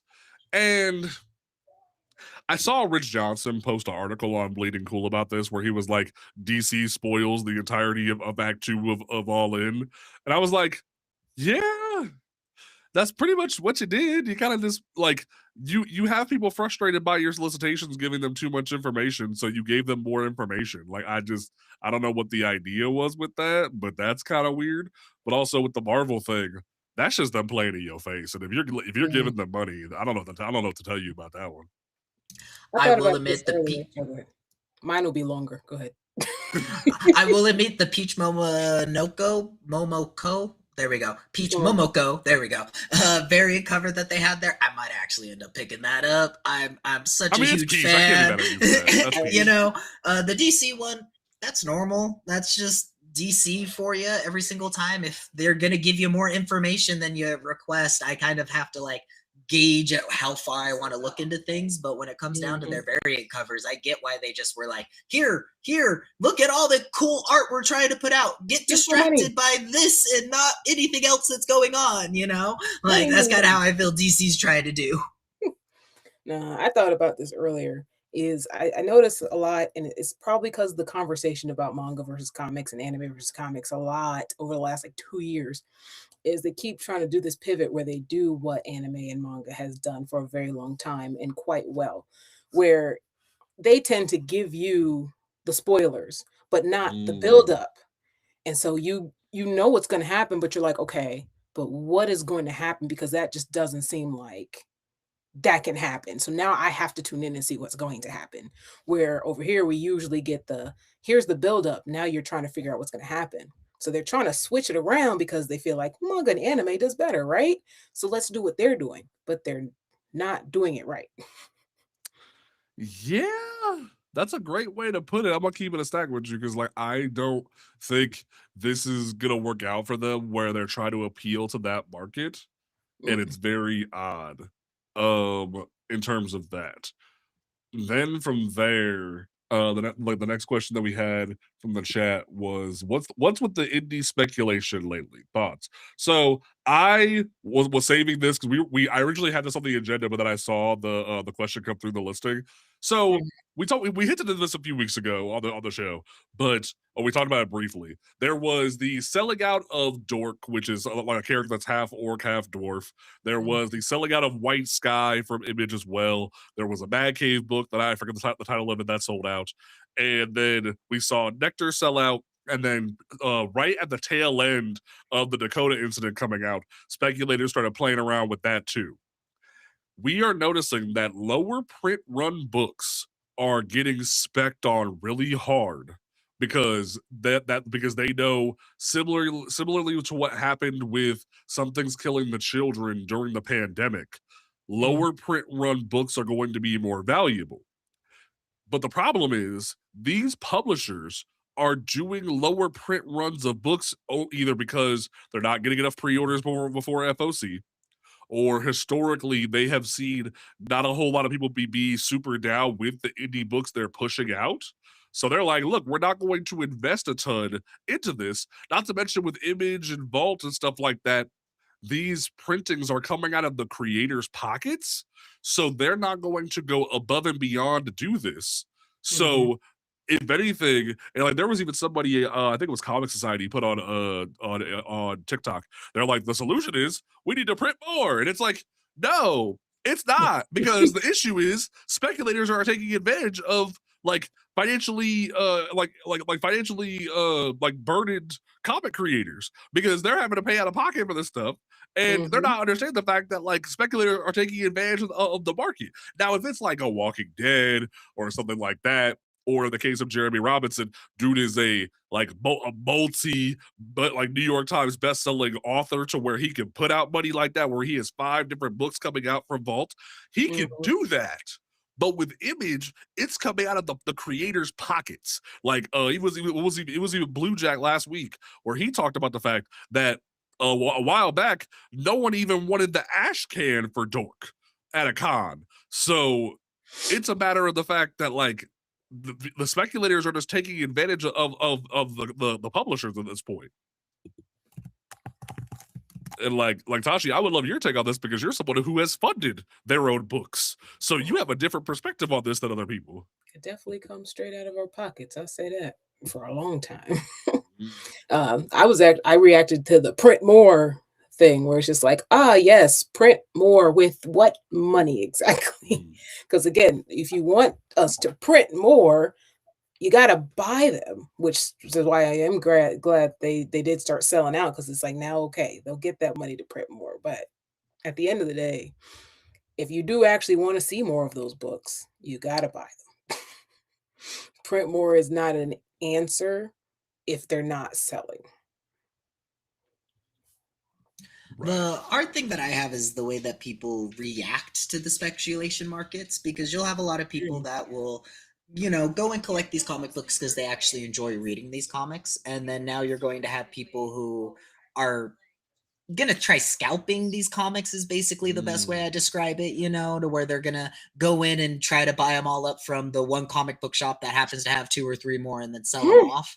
And it disappoints me in that, because I get some people do that to make their money, but I've always had comic books as like, this is my form of entertainment. This is a way for stories to be spread. This is something to share with your community once you've picked it up and talk about you know, because not everybody's going to pick up the same comic, and that's what makes going to a comic book shop so fun, because I can go in there, hear what somebody's talking about, and being like, oh, if you pick this up, it sounds very familiar to this, and then it starts a dialogue, and then you have a connection, and then you're building community up, you know.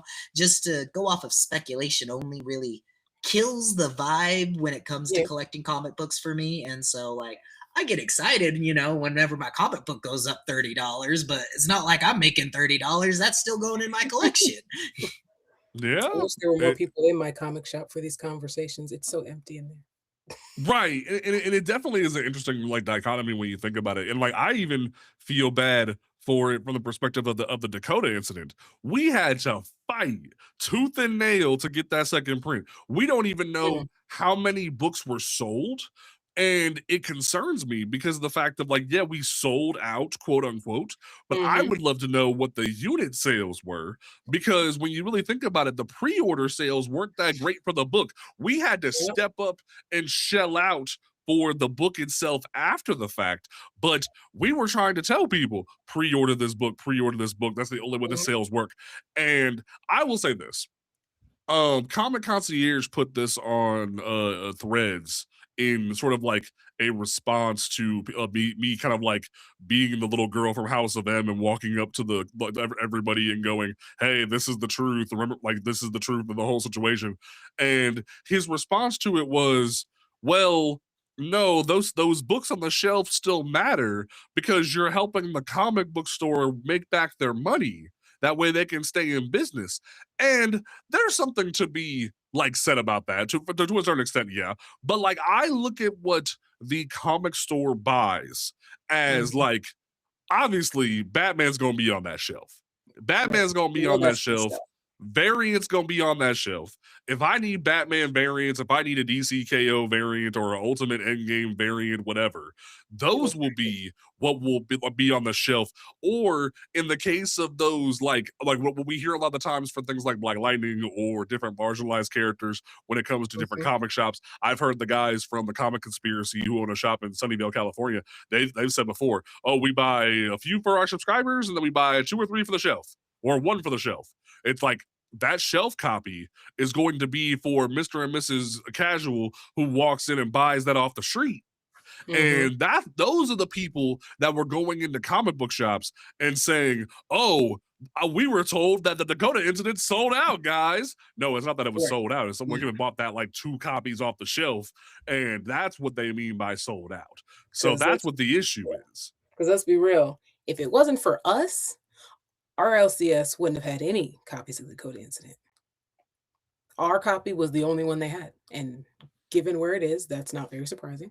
But yeah, if it wasn't for the fact that we're always in there and we're I think 2 of 4 Black people that go in there, there wouldn't have been any in there. And I'm surprised nobody else ordered any, but maybe we just got into it. And like Joe Margaret even put in chat that like it was estimated to be 44th top grossing book of the month. The unit sales weren't even in the 50K. So it's like, yeah, we hit the sold out button to where we get a second print, but that 100K challenge didn't actually get to be 100K challenge, and that sucks. So it's like, that's the issue at hand, is that we could have potentially got 100K if people knew how to frick the pre-order system works. And that's what's so frustrating, is that there were so many contrarians and there were so many like asshole individuals on YouTube. And thankfully I had a conversation with one who on the Comic Book Kickback podcast who was willing to hear me out about the issues. But it's like, the issue at hand is still people don't understand how the system works. That's the issue, is that people don't understand how the system works, and the entire deck is stacked against us. They will be so quick to be like, oh, well, you guys didn't buy the book, or you guys didn't go in and buy it. And it's like, your system is flawed. You can't say we didn't go buy it because a lot of people don't understand the system. And then you leave it in the hands of the comic shop to explain it. Why don't you release a yearly pamphlet about how the system works, DC, Marvel, Boom, etc.? Like, why don't you do that? Why don't you explain what FOC is? Why are you leaving it in the hands of the comic shops to figure that out? You know, like because at that point, you're basically hoping and praying the comic shop figures it out and tells people. So it's fresh. And that's the hardest thing, is because when there's so many comics coming out for these comic shops, they can't sit there and be up to date and be like, here's your FOC for this week. Here's your FOC for this week. Here's your FOC for this week. I probably shouldn't do that hand motion, but you know,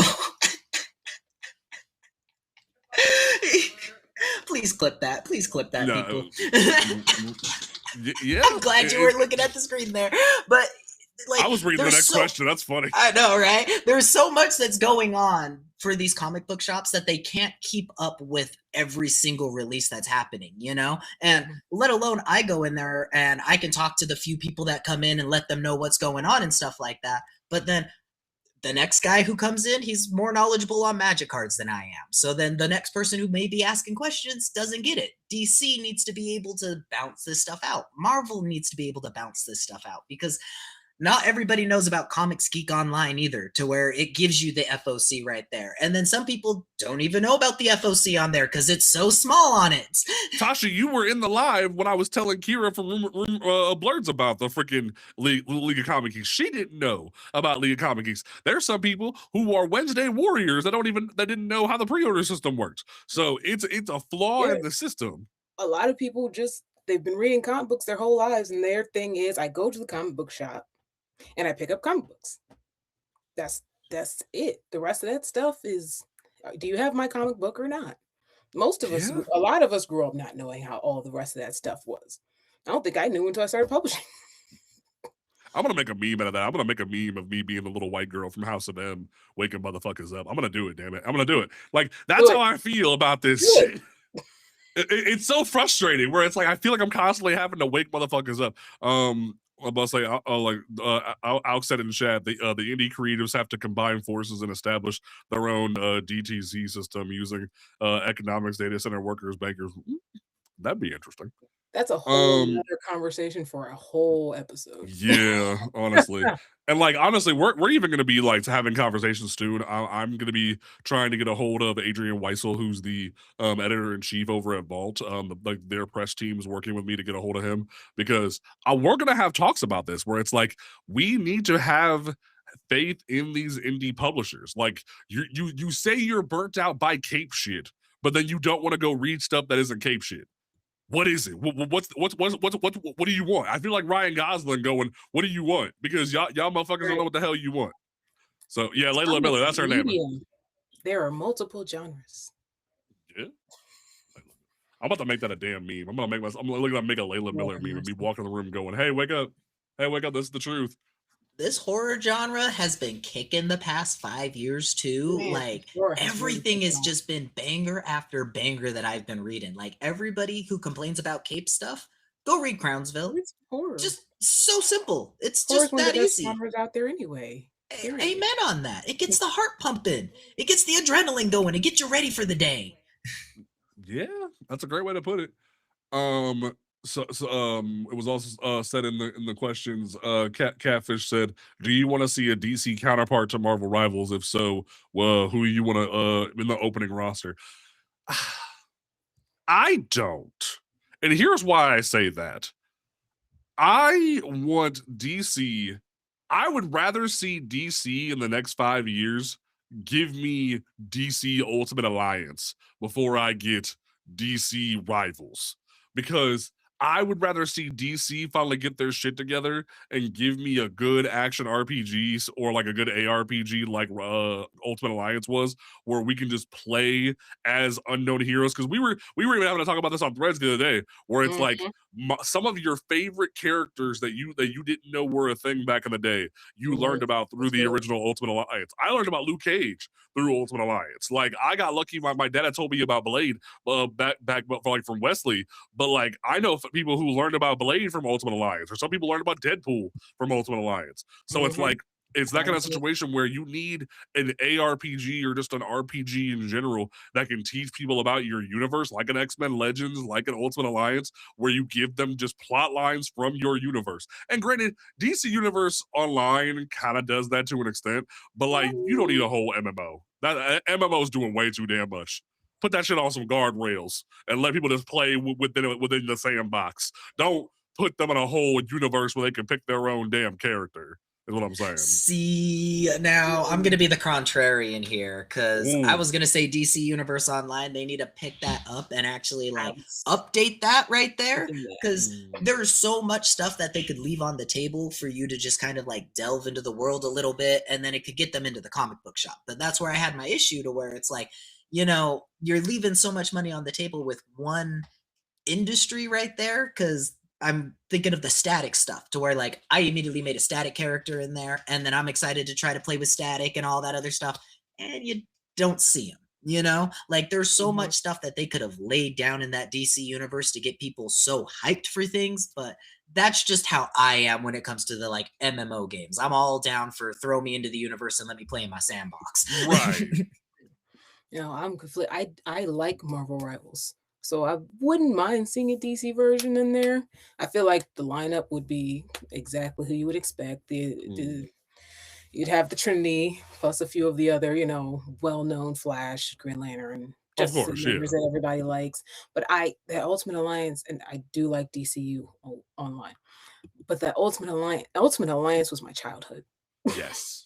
That was most of, am I aging myself? Most of high school. I played it with my brother. I went off to college, and every time I came home, we would play Ultimate Alliance until we finally beat the game. I feel Twice. like that, like it's that was the last time I saw White Nick Fury that I could think of, besides like That was the first time I saw White Nick Fury. I have a vague remembrance of like the secret event where he fused with Uatu, but like other than that, I can't think of the last time I've given a shit about White Nick Fury, because now that we have like racially ambiguous Nick Fury, like it doesn't matter, because like they were like, oh, he's conveniently biracial, but he looks like Samuel L. Jackson. I'm like, even my mixed ass is like, that's a little much. Like like that's a little much, but go off, pimp. Like I do love how you brought up, it's like Ultimate Alliance did introduce us to a lot of characters that we didn't know. Like that's how I found out about Spider-Woman. That's how I found out about Nick Fury. That's how I found out about Ghost Rider. I These are still characters I say didn't Johnny know. Cassier Deadpool from that game is better than Nolan North, but no one will listen to me. Like Johnny Cassier just walked, because like people forget Johnny Cassier is that crazy white dude from the Amanda Show. He just randomly did Deadpool for X-Men Legends and for Ultimate Alliance, and he just does so good. So when you hear Nolan North, you're like, that's not Deadpool. It's not the And it same was like, it person. was so like jarring for me as a kid, where it was like, you're not my Deadpool. I don't like you. Go away. That's not Like the same person. Is it? exactly. Let me see here. Has the political nature of comics moved to enforce the status quo or moved right in the big two as a whole? Tom King, the importance of blood family and the whitewashing of characters, etc. Ooh, this is a great topic. This is a great topic. This feels like a podcast episode. This might actually have to be a podcast episode at some point where we actually dive into this a little deeper. I will give my initial thoughts real quick. Yes, where it's like we have historically moved very right. We have moved very right to be concerned about the outer rim of society. We have been like, and we're going on 10 years now of we're going on 10 years now of Comicsgate being a thing this fall, where because Riri Williams' first press release was around like June or July, if I recall. I remember getting it in my email. And around that time, that was when we saw like diversity in comics and like all that going on and the rise of that nonsense. And ever since then, at first, Marvel and DC were really down to clown and put up a fight to stop like the nonsense. They stood behind the girls with the milkshake incident and stuff like that. But then it was a quiet dismissal. It was a quiet return to form, as it were. It wasn't all DC and Marvel's fault. You had, or like technically, like you had some things that just didn't work out. Like, let's make Captain America a Nazi, and it just like something like that where it kind of torpedoed their plans. And you had to have Mark Waid. That cap just disappeared. Yeah. the cap we have isn't the same cap. He just kind of vanished. Yeah. They kind of retconned that and pushed him out the door, and like Mark Waid had to go on an apology tour to fix all that. And it's just like, I definitely understand people's frustration with it because it does Mhm. feel as if we've moved backwards from a lot of the progression that we had with like DC Rebirth and Marvel Legacy and Marvel Now. Like we saw the universe getting better and promoting better stories. And not to say that the stories that we have now are bad, but it's just like there's only so many times where you can eat the same McChicken where that mayonnaise just Really feels bland. blander and blander and it just don't hit the same. If that's the best way I can put it. What are y'all's thoughts? I was when you said return to form, I was like, I don't know if that's even what I would use because once upon a time, comic books were used to send a message, Mm, to fight for things that were supposed to stand for. mm, Before Cap was a Nazi, he was punching Nazis. Comics talked about the war on drugs. Comics talked about racism and diversity and all these kinds of things for so long. And so that's why I was like, I don't know if I would even call it return to form. It's just like they said, all right, we don't care anymore about all that stuff. And I could even let that go if it was like, we don't care about all that stuff. We just care about telling good stories ooh, from any perspective with just a bunch of different characters that we have. Let's put it out there. But it's like, let's be careful what we talk about and tell some stories where we make sure that we don't step on too many toes of this specific group because we care more about what they think, especially as long as the other group keeps giving us their money because mm. we're still going to make money. Yeah, that's a great way to put that. B, what are your thoughts? It feels like it's a step forward and then a leap back is the best way that I can describe it. Cause you see I would see a lot of forward momentum push when it comes down to representation, and Mhm, it was really nice. I love to see it bloom and all of that stuff. But then it felt like it was maybe 3-ish years ago, especially when it was like Marvel stuff, to where it was, or like Marvel TV show stuff is what I should say, is to where it was very much of like, we're going to push this stuff out. We're going to have this like resemblance of diversity, but we're not really going to push it, you know? And it felt like you said they dropped it. It was very much of Mm, just, we're leaving it here. We're going to take a leap back and we need to see how you guys are going to react to this before we overall try to like make a move. And now that they've made their move, I feel like they're now realizing they might regret it a little bit because as we can see, like at least for DC sales, Tom King's Wonder Woman doesn't sell. And that's kind of one of the things that they've been able to prove that like Batman and the absolute Wonder Woman sells and stuff like that. And so I have a feeling that they're going to do the exact same thing again and just stop and then be like, all right, let's see what we're going to do again. And then it's just going to be a re-repeat of everything again.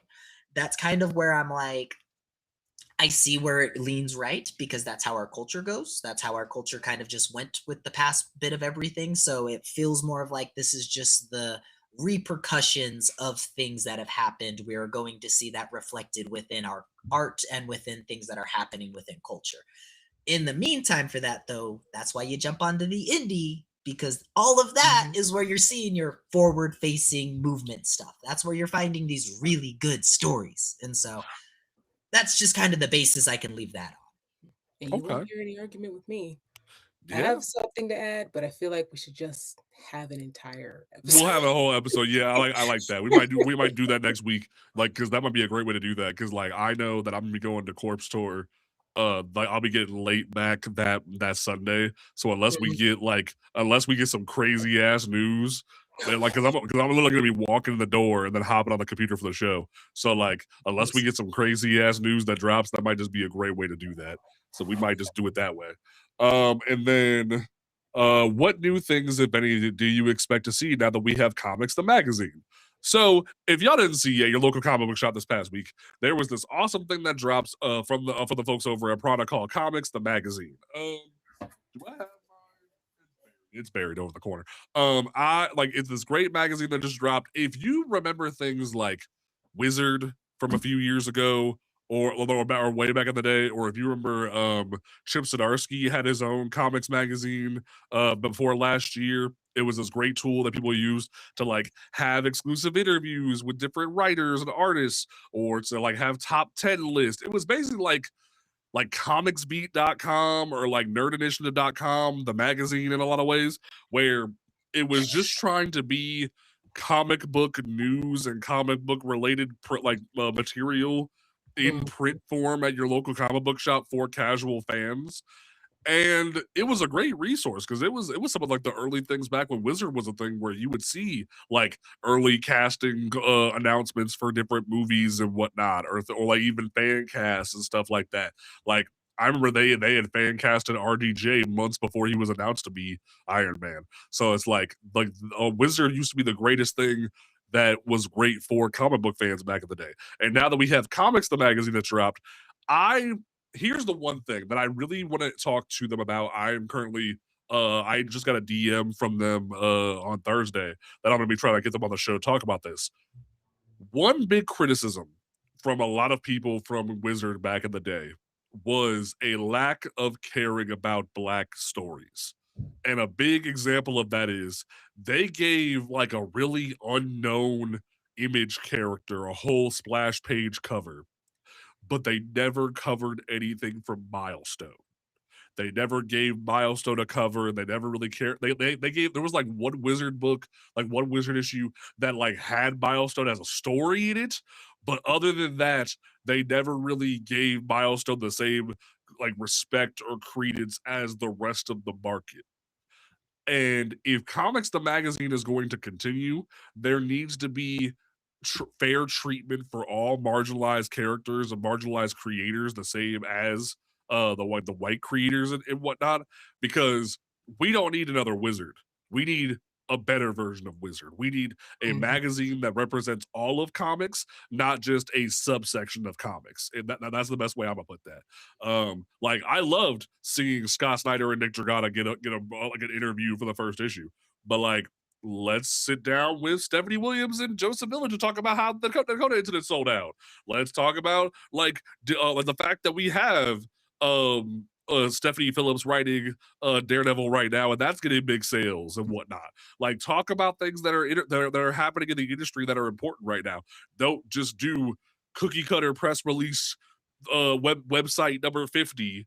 Give us innovation. Give us like brand new things that people care about. If you're gonna be the casual comic fans approach to comic book information, if that makes sense. Y'all got any hopes or thoughts in regards to Comics the magazine? Were you able to pick it up? What are your thoughts? I wasn't able to pick it up, but I do plan on it. The one big thing that I have is that if they're going to keep interviews in this magazine, I don't want them to have kind of a platform online to where they're also posting these interviews if like it's not up behind a pay subscription kind of thing. Because I want these interviews to actually mean something to these people, because that was one of the great things that I loved about picking up comics and finding old Milestone comics, is being able to see these letter to the editors and ways these people are relaying a message to everybody. And I feel like it's important to make sure that if you're a fan and you're actually going out and you're reading this stuff, that you are the one getting in that message, because I have a feeling a lot of people will take these interviews and then try to run with them to be like clickbaity, or this person said this person said that, without actually ingesting what the writer or the like question is supposed to actually be, you know? And like you said, please interview everybody, any person of color. I like not just Black people. We need our Asian representation. We need the Hispanic representation. I want to see that all in this magazine, because that's how I will actually enjoy more of this, and not just be like, oh, it's the one-time thing. I now know about the Batman that's coming out again, even though I already knew about Batman. You know, like I need to know deeper character stuff. Yeah, absolutely agreed. I also I told y'all in the chat, in the group chat, I have not gotten to the comic shop this week, unfortunately. But I definitely, it did kind of excite me. It reminded me of like a Wizard or even like Game Informer back in the day and stuff like that. And I do want to see more diversity, in that also includes on staff, because in order to get proper representation in the articles, done properly, we're going to need some diversity on that staff. Ooh. I looked at the website. I looked at staff. Uh, currently, I'm not seeing it. That doesn't mean it's for lack of trying. That doesn't mean it's Right. because we don't want it. I'm We're just in the saying, infancy. Things could change. right. So I'm just saying, as for a note for in the future, please diversify your staff as soon And as that's you not, I'll even piggyback on that and say that doesn't mean like, hey, yo, go find a black person, go find an Asian right. person. It means have colorblind hiring, have the Mhm. ability for people to come in and introduce ideas. Like, get some women in there, give more women in there I because will I say like we do have a woman, yeah, we have so Megan. that's Megan we're is start amazing. right. We appreciate Yeah, her, so it's a but it's start. like there needs to be more. There needs to be other There people needs that to are be brought more. into the Yeah. conversation because the gone is the age of the boys club. Gone is the age of the cishet white male boys club. We need to let more people come into the room and contribute Mhm. to the industry. Despite what a lot of them are still trying to do, as some of them are trying to keep it the white man club or the boys club. I made a post the Mm, other day about, hey, a lot of misogyny in the comics game. So I mm. mean, I like that. I like that. All right, the final question we got is for Donnie Black. He threw this like right in before I closed the listener questions. And also, thank you guys. I know we like did listener questions like at noon today. Like we didn't expect like within 6 hours so many folks would drop questions. Thank you guys so much. And if you guys want to make sure that you're dropping a question in the Discord, like we'll be starting doing listener questions each week if we have time. If not, like if those questions will just get piggybacked into the following week. That way they are talked about. But Dottie asked, have they said any news about the Mr. Miracle animated series, or was that a rumor? And if it's real, do you think we'll get Scott-Free or Charlotte Norman? We know this is just going to be an adaptation of Tom King's Mr. Miracle. We know for like we've seen the like product page, we've seen like the little teaser they put out. Let me see here. Like they straight up showed Mr. Miracle animated series. Like they straight up just showed a picture of Scott and Barda on a beach. So like we know it's gonna be that for those who didn't know that. I'll even put it on screen real quick. Like this was already showed on the DC website when they announced they greenlit it. It was gonna be a DC Studios like redo of that thing. Now, am I excited for that? Not really. Like I'll watch it, but like I I can't like I said this on a live stream last week. This book, for all of its well-written stuff in it, the cultural zeitgeist behind it is a big reason why no one looked at the direction of Mr. Miracle Source of Freedom by Brandon Easton.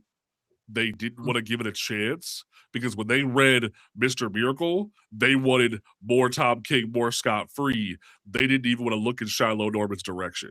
Even though Shiloh Norman is a creation by Jack Kirby, they said, nah, we want more of the thing we just had. We want seconds. And I'm like, you don't need seconds. Try something else, damn it. But they didn't want to listen to that. So that's what I'll say in regards to that.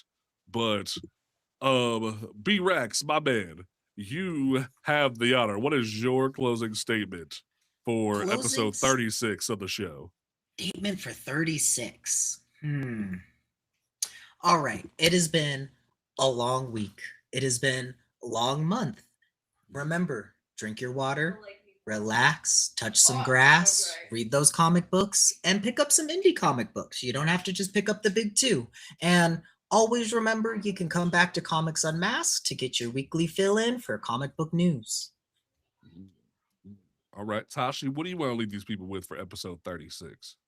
Well, not gonna lie, mine's gonna be close to B-Rex because it's been a rough month for me. So take care of yourself, take care of your mental health, and read some comic books because they really help. Excellent. Most definitely. For me, I want to say that I am really happy that despite the very rudeness of some individuals in regards to the DC So White movement, I'm going to do something very unconventional. I want to give a major shout out to all the white allies that have been supportive of the DC So White movement. From folks like Cosmic, to like the Dalibor, who actually was the one who was hosting and helped create the DC So White website, to just like Mars, that comic girl, put out a video about Vixen not getting like an ongoing yet. All these different individuals that have been helping us boost the movement when it comes to it, and are kind of helping us correct the narrative that Black experiences are only for Black fans, that anybody can enjoy our stories just as well as anyone can enjoy a white story. It means a lot. It's like those really like diehard white ally fans that fuck with sinners. It's like you really appreciate those folks who are down to clown with anything. They're not just hindered by like that one commenter we got on Spotify where they said they couldn't enjoy Wonder Man because it was too much of the Black experience. I have been really appreciative of the fact that people have been so awesome in supporting the movement. I even want to give a special shout out. I'll even put it on screen to the bearded graphic. He went out of his way, he's the one who made the Comics Unmasked logo that you see like every time you look at the show. But he sent this to me yesterday while I was at the Fan Expo.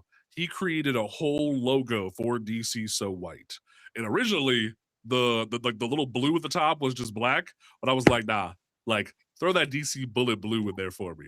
And he was like, okay, and he threw that on there, and it looks so good. And he straight up said, I just want to be a good white ally and bring awareness to this issue. And he didn't charge for it. He didn't like say nothing for it. If you need somebody to do right by you when it comes to like a graphic or an art project or branding for your business, the bearded graphic, I'll have him tag below. Genuinely check him out because he deserves the support for being right by us fans, because we all need to be represented. And my heart breaks. My heart breaks because there were some people on Twitter or even on TikTok who were like, when was the last time a Spanish character got an ongoing? And I sat there and was like, you make a good point. And but why do you only bring it up when we bring it up? Exactly. Like, why did it take us making a stank out of this for you to for you to say something? Like, it's giving all lives matter at the wrong time, where you could have been made a movement. Like, you could have sniped DC So White for me before I bought the domain. Like, you could have been started a movement on this if it mattered that much to your heart. But at the same time, you are correct. Other marginalized groups have been done dirty by DC in the past. So I'm not going to say you're not wrong, but at the same time, you're not entirely in the right in your stance, is what I will say on that. But I still want to give a shout out to all the white allies who have been really awesome for us. Y'all have meant a lot to me, and I will be so thankful as we continue these awesome stories, because I'm excited to see. Like, I'll even say Al Ewing, a great white ally who's been writing Absolute Green Lantern. Like, he's the one person out here fighting for us in these streets as a white man, it feels like. While the rest of us are in the trenches, he's up on top level, like, holding it down. So, like, genuinely, I appreciate the folks who are doing right by us when it feels like no one else is. But we will be back next week for episode 37 and 38, because, like I talked about, we will be having a special guest. But we will catch y'all next week for more Comics Unmasked. Peace